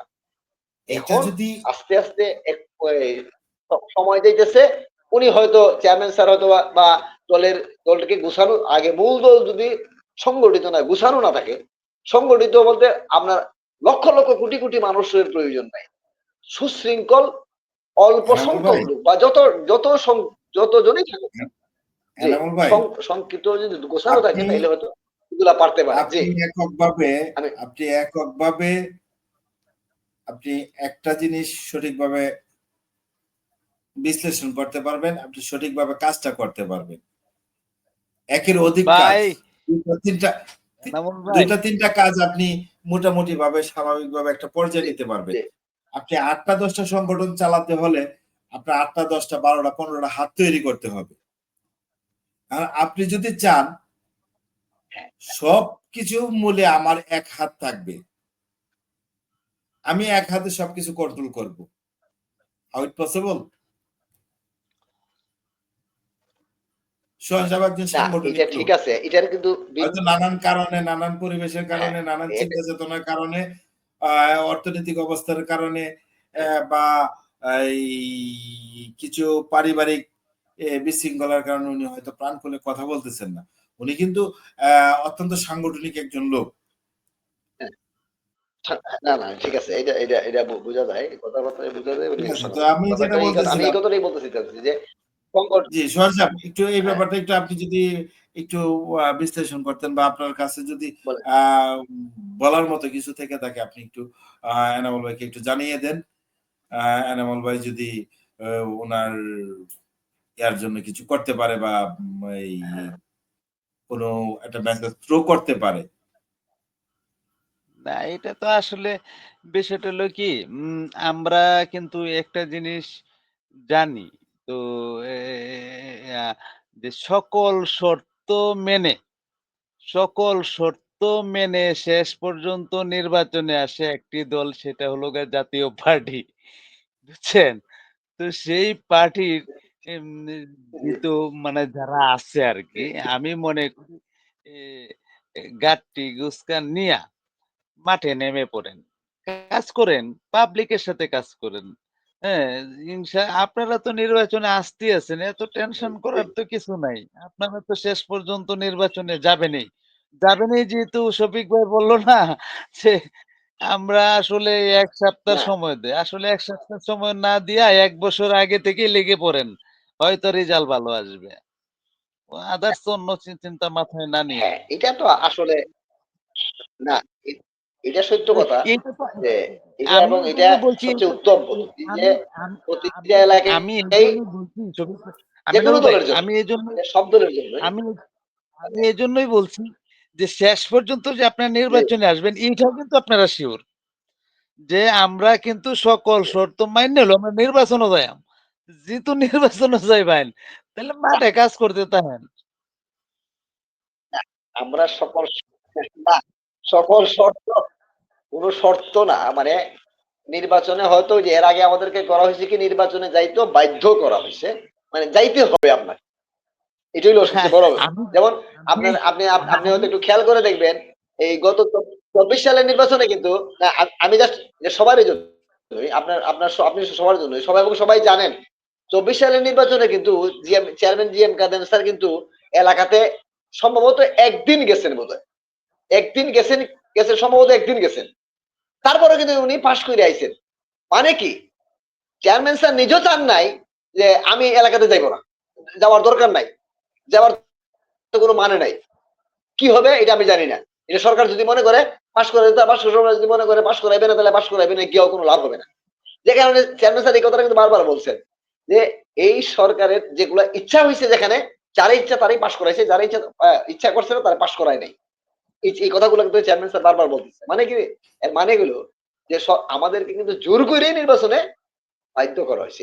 এটা আপনারা আপনারা কেউ যদি সবাই জানেন, এবং এই দেশের সবাই কিন্তু জানে যে পরিস্থিতিটা কি। এখন আজকের পরিবেশে এখনের যে সরকার বা এখনের যে অবস্থানটা, এটাও কিন্তু এখনো কি করবেন ওনারা এখনো কিন্তু ক্লিয়ার না। মানে পরিবেশটা হয়তো বা ভিন্ন হইতে পারে। আমরা আশা করতেছি মানে আমাদেরকে হয়তো এর আগে যে আমরা হয়তো জোর কইরা না নিতে বাধ্য করা হইছে এইরকম নাও হইতে পারে। আমরা আশা করতেছি না এইরকম আমাদের না সঙ্গে না, হবে। আমি আমি জোর হ্যাঁ, হয়তো করে কে আমাদেরকে নির্বাচন থেকে নিব বাহিরে রাখার চেষ্টা করা হইতেছে। এনামুল ভাই, আমি আমি এই জায়গায় কথাটা বলতেছিলাম না যে আপনাকে কে জোর যে করে নিল বা কে বাধ্য করে নিল, আমি এই ব্যাপারটার কথা বলতেছিলাম না, বলতেছিলাম সাংগঠনিক কিছু ব্যাপার। আপনি কি কারণে কেন আপনার ছাত্র সংগঠনকে দুর্বল করলেন? ছাত্র সংসদকে কেন না আপনি ছাত্র দুর্বল সংগঠন ওই যে করলেন? আমি কথাটা বললাম যে ছাত্র এটা ছাত্র এটা ভোটের সাথে সংগঠনটাকে কিন্তু কোনো সম্পর্ক না। শক্তিশালী করা এবং এটা মনোযোগ না এইটা না ভোটের এটা সাথে আমি এই কথাটাই বলতে চাইতেছিলাম যে ছাত্র না ভোটের সাথে না আমি মানে ছাত্র সংগঠন এটা ছাড়া ভোটের তো সাথে আসলে নেতৃত্ব সম্পর্ক তৈরি না। হয় এটা না। হলো আপনার এটা সত্য কথাই না। পরবর্তী জেনারেশন, না কিভাবে রাজনীতিতে হ্যাঁ, আসবে, হ্যাঁ, রাজনীতির মাঠ কিভাবে কাঁপাবে সেটা তৈরি করার জায়গা। হ্যাঁ, আপনি সেই জায়গায় হ্যাঁ, ফ্লপ, সুপার ফ্লপ। হ্যাঁ, নেতৃত্ব সেই জায়গায় কাজ হ্যাঁ, করার জন্য হ্যাঁ, কাউকে এটা ফ্লপ, নিজেও এটা সত্য কথা। করতেছেন না, কাউকে দায়িত্ব দিতেছেন এটা না। হ্যাঁ, নিজেও করতেছেন না, এখানে কাউকে আসলে হচ্ছে কি ওই যে দায়িত্ব বললাম না যে দিচ্ছেনও না। মানে না এটা হলো আপনাদের এখন এক না এই মানে ব্যাপারটা চরম কিন্তু ব্যর্থতার অলরেডি ভিতরে এটা আলোচনা হলো একটা আরেকটা না বড় ব্যর্থতা। আলোচনা চলছে। এটা ঠিক আছে। এটা আমি মানি বা তরুণ এটা তরুণ সবাই সমাজ জানেন বা তরুণ যে পার্টি, ছাত্র তরুণ সংগঠনটা পার্টির যত গুরুত্বপূর্ণ। এখানে আসলে আপনাদের মনোযোগ জাতীয় দেওয়ার পার্টির চেষ্টা মধ্যে তরুণ করতেছেন পার্টি এবং যত অলরেডি আলোচনা অ্যাক্টিভ, চলছে। তরুণ পার্টির ভাই মধ্যে তরুণ পার্টির মতো তরুণ জি, পার্টিতে একমাত্র ভাই মরল জিয়া সরে যাক। আমি এটা বলে দিই, মরল জিয়া তরুণ পার্টি থেকে চেপে যাক। আহ, তরুণ পার্টি আস্তে আস্তে আস্তে আস্তে অন্য গুলার মতো দুর্বল হয়ে যাবে। হ্যাঁ, হ্যাঁ, একমাত্র হ্যাঁ, মরল জিয়া, সংগঠন মইনুদ্দিন কোকা, এটা এই সত্য কথা দুইজনের কারণেই যে কিন্তু হ্যাঁ, তরুণ পার্টিটা যথেষ্ট পরিমাণে বেগমান। সাংগঠনিক হ্যাঁ, তো এরকম ভাবে আপনি মরল হ্যাঁ, জিয়াকে আপনি সাংগঠনিক দায়িত্ব দেন, লোক এই দুইজন সাংগঠনিক লোক হওয়ার মরল কারণে জিয়াকে দায়িত্ব দেন, বা মরল সংগঠনটাকে জিয়ার মতো এত সুন্দর আরেকজন করে গুছিয়ে রাখতেছে। হ্যাঁ, এক এটা মিনিট সত্য ভাই, কথা। এটা সত্য কথা। ও একটু মুরল একটু জিয়াউর আমি রহমান বলে এবং শেষ করি। আমাদের বিশেষ করে এই খুকা ভাই এই দুইজন কিন্তু মানে আমার কথাটা সাংগঠনিক একটু লোক শুনেন, এবং আমার ওনারা কথাটা শেষ যথেষ্ট করি, পরিশ্রম তারপর করেন। আপনি। হ্যাঁ, হ্যাঁ, বলেন। বলতেছি আপনি মরল জিয়া এবং এই কুকা ভাই, এই দুইজনকে আপনি ছাত্র সমাজ জি, জি, যাতে জি। ছাত্র সংগঠনকে শক্তিশালী করার জন্য আহ, আহ, তাদের পরামর্শ নিয়ে তাদের সমন্বয়ে আপনি কাজ করান। যদি আপনি পরীক্ষিত লোক, ওইরকম লোক না হ্যাঁ, পান, হ্যাঁ, না এই আলোচনা মরল জিয়াকে দায়িত্ব দেন। মরল জিয়াকে দায়িত্ব দিলে আমার দৃঢ় বিশ্বাস এই ছাত্র সংগঠনও অনেক দূর আগায় যাবে। হ্যাঁ, এই আলোচনা অলরেডি চলছে। যাই হোক এখন যে এখন ভাই, অনেক এই রাত্র হয়েছে, অনেক চেয়ারম্যান স্যার কথা তো হয়েছে, মোটামুটি অনেক আড্ডা হ্যাঁ, হয়েছে। আ- আমরা আর কথা জি, বাড়াবো না। জি, এনামুল জি, ভাই, শেষ মেসেজ যদি আপনি একটা ইনশাআল্লাহ। দিতে চান, দিয়ে আমরা লাইভটি শেষ করব। অলরেডি 2 ঘন্টা, আজকেই ফার্স্ট মানে এই জি, 2 ঘন্টা অতিবাহিত করছি লাইভে। তো চেয়ারম্যান সাহেব জি এই আজকে তো মানুষ বেশি। যে- আমি যে জিনিসটা বলতে চাইছিলাম আসলে শেষ বেলা তো ওই যে কি জানি জি, জি। হ্যাঁ, বলেন। এই গত পরশুদিন যে জিনিসটা ফলো করলাম আর কি, আমি আপনার এই বেশ কিছুদিন পরে বাসে যাতায়াত করলাম, ঢাকা থেকে আসতেছি তো। বাসে তো আসলে দুজন ব্যক্তি থাকলেই যথেষ্ট, একজন হেল্পার একজন ড্রাইভার। ড্রাইভার গাড়ি চালাবে, হেল্পার ভাড়া তুলবে, যাত্রী সুবিধা অসুবিধা দেখবে, এই দুইজন ব্যক্তি তো যথেষ্ট, তাহলে তিনজন কেন? এই জিনিসটা আমি চিন্তা করলাম। না আপনার তিন ওই যে আমি যেটা দেখলাম আর কি, তুমি কি বাইরে যাবে নাকি? আমি যেটা দেখলাম আর কি এনাম ভাই, এই জি, আপনার এই বা আমি যেটা দেখলাম যে বাসে আপনার ড্রাইভার গাড়ি চালাচ্ছে, হেল্পার ভাড়া তুলতেছে, কিন্তু পাশে আরেকজন লোক এই গেটের সামনে দাঁড়ায় বলতেছে, এই plastic, buy buy plastic, buy battery, মানে এরকম সাউন্ড গুলা করতেছে। কি ব্যাপার? হ্যাঁ, এই প্লাস্টিক সাউন্ড গুলা কেন প্লাস্টিক হ্যাঁ, এই সাউন্ড গুলো এই সাউন্ড গুলা এই সাউন্ড গুলা যে আপনি করতেছে, এই সাউন্ড গুলাতে কিন্তু আপনি দেখেন, ড্রাইভার যে গাড়ি চালাচ্ছে সামনের কাছে সবকিছু কিন্তু পরিষ্কার দেখা যাচ্ছে, যে কারণে সে মেইন রোড দিয়ে গাড়ি চালাচ্ছে শত শত যাত্রী নিয়ে।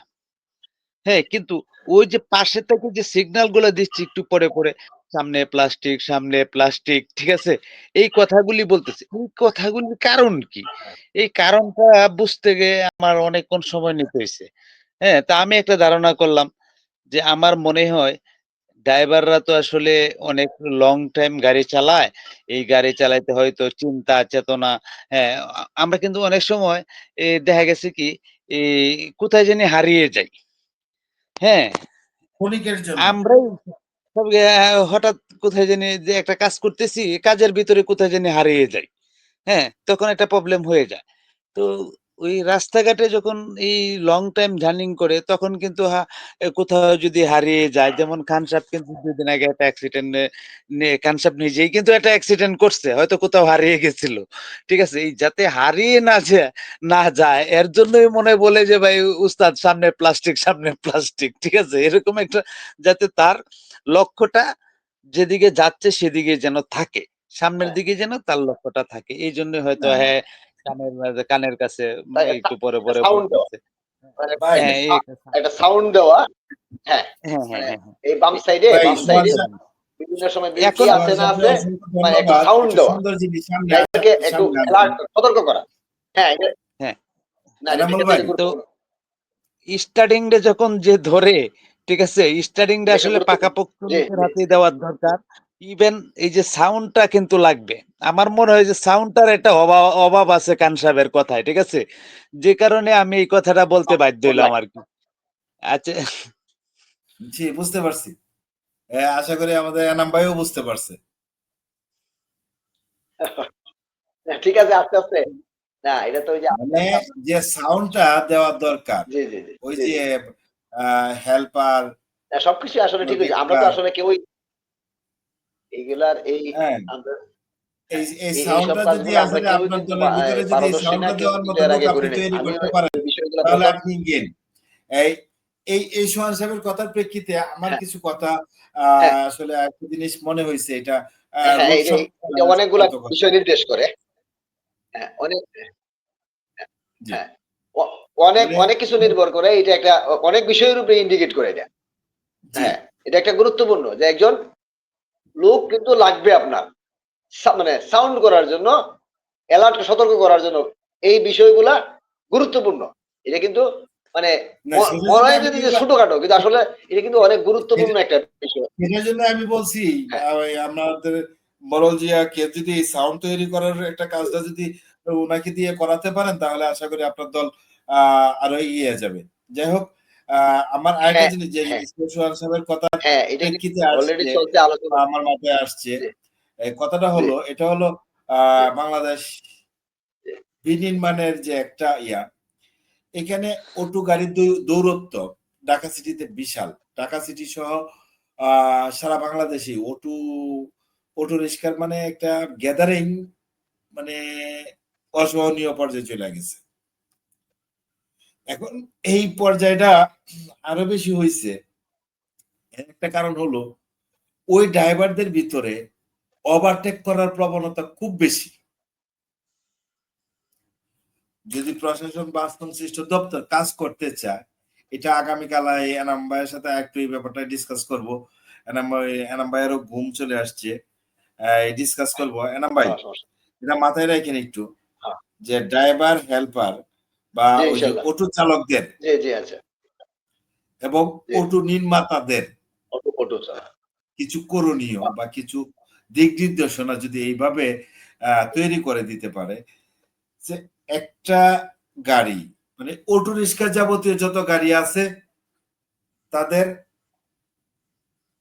ব্যালেন্স, মানে ক্যাপাসিটি রানিং ক্যাপাসিটি নির্দিষ্ট। যত কোম্পানি তৈরি করবে নির্দিষ্ট একটা পরিমাণে তৈরি করবে, নাম্বার ওয়ান। নির্দিষ্ট ক্যাপাসিটির মানে গাড়ি হলে হবে কি, একটারে আর একটা ওভারটেক করার প্রবণতা থাকবে না। যখন একটা পাওয়ার বেশি, শক্তি বেশি, একটার আর একটা ওভারটেক করার প্রবণতা তৈরি হয়। এবং দেখি ওভারটেক করতে করতে একটা, দুইটা, তিনটা, চারটারে ওভারটেক করতে যায়। এখন আসলে এনাম ভাই, এই খান সাহেবের কথা আসলে আমরা হয়তো কালকে আলোচনাটা করতাম, কিন্তু একটা বিষয় আমার মনে পড়ে গেল। বিষয়টা হলো কি, আপনি একটা জিনিস চিন্তা করে দেখেন, এখন এ আপনি তো একজন সচেতন মানুষ। আপনাকে আমি একটা প্রশ্ন রাখি। আপনার মনে করেন ৩ টা ছেলে বলে, আপনার বউ কিংবা আপনার গার্জিয়ান বলতেছে যে তোর একটা ছেলেরে মাদ্রাসায় ভর্তি কর। আপনি কোন ছেলেটাকে মাদ্রাসায় ভর্তি করবেন? আমি প্রথমতে শুনি নাই, যেহেতু নেটওয়ার্ক প্রবলেম ছিল। বলছি যে আপনি সচেতন মানুষ, শিক্ষিত মানুষ, হ্যাঁ? বা এ আপনার ৩ টা সন্তান। ৩ টা সন্তানের ভিতরে ২ টা সন্তান খুব ভালো বুঝে। একটা সন্তান একটু সরল টাইপের। তো এখন আপনাকে বলা হলো যে আপনার একটা ছেলেকে মাদ্রাসায় ভর্তি করার জন্য। এখন আপনি কোন ছেলেটাকে মাদ্রাসায় ভর্তি করবেন? যদি সময় সুযোগ থাকতো তাহলে ৩ জনকে ভর্তি করতাম। না, আপনাকে তো বলা হয়েছে একটা ছেলেকে। আপনার আচ্ছা, চিন্তা চেতনাও একটা ছেলেকে মাদ্রাসায় ভর্তি করবেন। এখন কোন মাদ্রাসায় ছেলেটারে দিব। ভর্তি তাহলে তো যেটা সহজ সরল আছে তাকেই তো আমি দিব। হুম। আমাদের আমাদের এই চিন্তা চেতনাটা কিন্তু হয় না যে আমরা ৩ টা ছেলেকে এই মাদ্রাসায় ভর্তি করব। আমরা কি করি, বাপের যে সহজ সরল পোলাটা আছে এটারে নিয়ে মাদ্রাসায় ভর্তি করি। এখন বিষয় হলো, আপনি এইখানে একটা পয়েন্ট রাখেন। আরেকটা বিষয় হলো ওটুর যে বিষয়টা চেয়ারম্যান সাহেব বলল। ওটুটা কি বললো যে অটোটা ওভারটেক করে। ওভারটেকটা যে করে, এটা কেন বেশি বেশি করে, কেন করে? প্রয়োজনেও করে, অপ্রয়োজনেও করে। অপ্রয়োজনে করতে গেলে দেখা গেল কি, এখন আমি আপনাকে একটু আগে বলছিলাম বাসের একটা কাহিনী। ওইখানে ট্রেডিং প্রাপ্ত একটা লোক, লাইসেন্সধারী একটা লোক, সে সারা লং টাইম জার্নি করে গাড়ি ২-৩০০ লোক নিয়ে, বড় গাড়ি নিয়ে, সেইখানে আপনার হেল্পার আছে, কন্ট্রাক্টর আছে, হ্যাঁ, আদার্স অনেক সুযোগ সুবিধা আছে, আয়না আছে, হ্যাঁ, ট্রাফিক সিগন্যাল আছে, সবকিছু রাস্তায় রাস্তায় মোড়ে মোড়ে আছে, এই সবকিছু ফলো করে সে গাড়িটা চালায়। ইভেন ইতিমধ্যে সিসির আওতায়ও আছে। এখন আপনি দেখেন একটা অটো ছোট্ট একটা পরিবহন, সেই পরিবহনে নাই কোনো আপনার সিগন্যাল মারতে মিনিমাম নাই কিন্তু।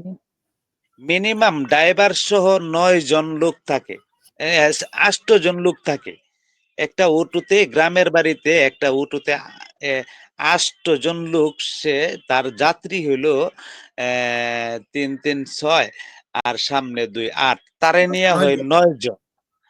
৯ জন লোক নিয়ে গ্রামের বাড়িতে সে চলাফেরা করে মেইন রুটে।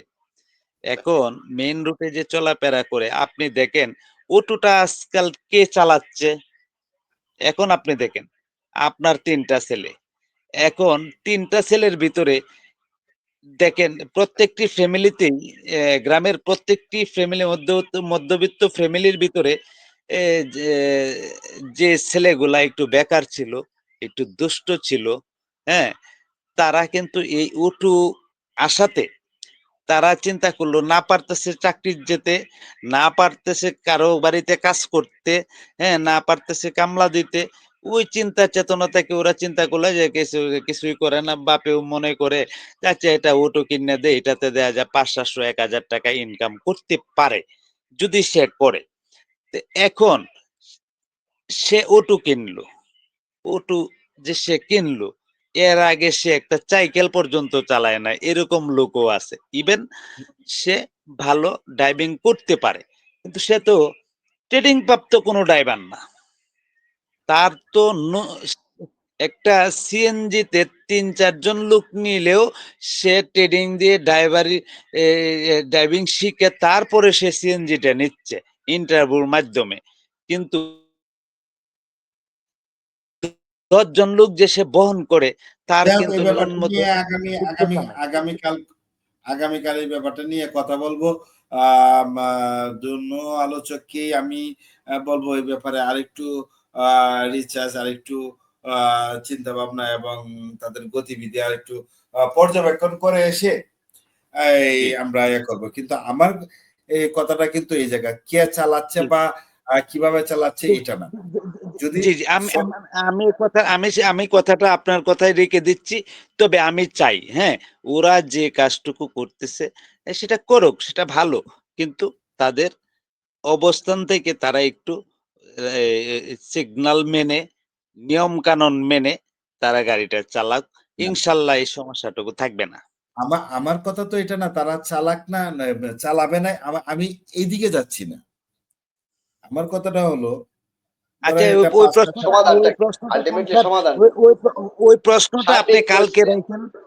কালকে রেখেন এই প্রশ্নটা আমরা হ্যাঁ, হ্যাঁ, যতদূর পারি হয়তো যুক্তি দিতে এনামুল ভাই আছে সিনিয়র মানুষ, উনি যুক্তি দিবে, আমরা না, শুনবো। আমি আমি আমি জাস্ট আপনাকে এটা আপনাদেরকে তাতে আমি আমার বলে প্রশ্ন। দিচ্ছি যে এখানে ৫টা ৭টা ১০টা কোম্পানি অটোগুলা তৈরি করে। ২ ৪ ৫ জন এই অটোর আইটেম গুলো দেখেন স্পিড লিমিট ইনপুট করে। লিমিটটা করা যায় কিনা। হ্যাঁ, ইনপুট করে। কিন্তু তাদের ক্যাপাসিটিটা এইভাবে তৈরি করা হোক যাতে তারা ওভারটেক করার মতো ক্যাপাসিটি না পায়। অন্ততপক্ষে ঢাকা সিটির ভিতরে। এই জেলা শহরের সিটির ভিতরে যে গাড়িগুলাকে বৈধতা দিবে বা লাইসেন্স দিবে, এরকম একটা নীতির ভিতরে নিয়ে আসুক এবং তারা এক লাইন মেইনটেইন করে চলবে। এর বাহিরে গেলে তাদের পানিশমেন্ট অনিবার্য। এই একটা দিক দিয়ে যদি আপনার ঠিক আছে, ইনশাআল্লাহ আমার ভাই এটা নিয়ে কালকে কাজ বিস্তারিত করা যায়, আলোচনা করা তাহলে যাবে নাকি? এই আমার ঢাকা কিন্তু সিটির অনেক যানজট মানে না, ঠিক আছে। তো আমি যে কথাগুলি বলছি হয়তো মানে এই যে এই মাদ্রাসার এটা ব্যাপারেও একটা এটা গুরুত্বপূর্ণ মাদ্রাসায় বিষয়। ভর্তি করার না, একটা বিষয়ে ওনা কথা বললাম। ঠিক সোহান আছে? ভাইয়ের কথাগুলো এখানে গুরুত্বপূর্ণ, কিন্তু গুরুত্বপূর্ণ যে পরিস্থিতি না, না, কি, আমি কি কারণে আমি আমি এখানে কিন্তু সংখ্যাটা আমি বাড়তেছে এবং আমি কি আমি ধরনের আমি ড্রাইভাররা আমি এখানে কিন্তু সেখানে আসতেছে। ভাই, হ্যাঁ, হ্যাঁ, আমি কিন্তু ওইখানে এই যে প্রশ্ন আকারের হ্যাঁ, ২ টা কথা ঠিক। রাখলাম। ওইটার কিন্তু বিশ্লেষণ এখনো আমরা করি নাই। যেহেতু আগামী কালকের কথা বলছে কান্তাব, না, আমরা এটা আগামীকালকে এটা আগামীকালকে হয়তো হ্যাঁ, আমরা একটু দেখব জি। হ্যাঁ, ওই হ্যাঁ, তো হ্যাঁ। এই ব্যাপারটা আপনারা একটু মানে এটা ডিসাইড করে আসবেন। বিস্তারিত একটু কথা এটা অনেক লম্বা কাহিনী এবং এটা আচ্ছা, হ্যাঁ, হ্যাঁ, এটা একটা অনেক গুরুত্বপূর্ণ এবং গুরুত্বপূর্ণ একটা বিষয়। এই তো বিষয়টা তাদের জি, অনেক জি, গুরুত্বপূর্ণ কর্মের এবং ব্যাঘাত লম্বা ঘটুক, হইব এটা। এটা কর্মের অনেক ব্যাঘাত লম্বা হোক। কাহিনী। এই জিনিসটা কিন্তু আমরা চাই না।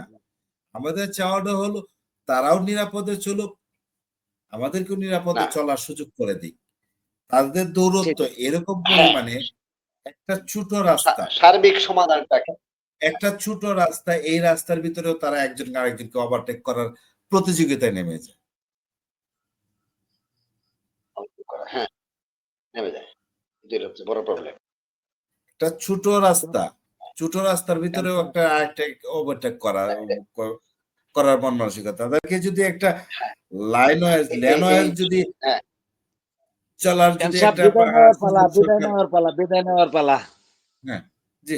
ওকে, অনেক আল্লাহ হাফেজ। হ্যাঁ, সকলকে কিভাবে শুভেচ্ছা কন্ট্রোল এবং করা যায়। অভিনন্দন। সবাই ভালো থাকবেন, জিনিসটা সুস্থ খুব যারা থাকেন। আমাদের সাথে আল্লাহ যুক্ত সবাই হয়েছিলেন, আপনাদেরকেও সবাইকে আমার সালাম। আন্তরিক শুভেচ্ছা এবং আসসালামু অভিনন্দন। আলাইকুম। Good night. আগামীকালকেও চেষ্টা করব যথাসময়ে আমাদের সবার প্রতি শুভরাত্রি। অতিথিদের সবাইকে নিয়ে। ধন্যবাদ। আসসালামু আলাইকুম ওয়া রাহমাতুল্লাহি ওয়া বারাকাতুহু। সবাইকে জি, আসসালামু আলাইকুম সবাইকে অসংখ্য ধন্যবাদ। প্রিয় মামুন দর্শক, ভাইকে অসংখ্য ধন্যবাদ। বন্ধু যারা বা দেখছেন, যারা শুনছেন, আমাদের সাথে যুক্ত যুক্ত আছেন আছেন, সবাইকে শুভরাত্রি। ভাই বন্ধু ফ্রেন্ড সার্কেল যারাই আপনারা যুক্ত আছেন, শুভাকাঙ্ক্ষী সবাইকে আমার আন্তরিক শুভেচ্ছা এবং অভিনন্দন। আসলে আমাদের আড্ডাটা নানান বিষয়ে নানান আহ কথার আড্ডাই মূলত। এখানে আসলে আমাদের করার বা করার কোনো কিছু নাই। আমরা জাস্ট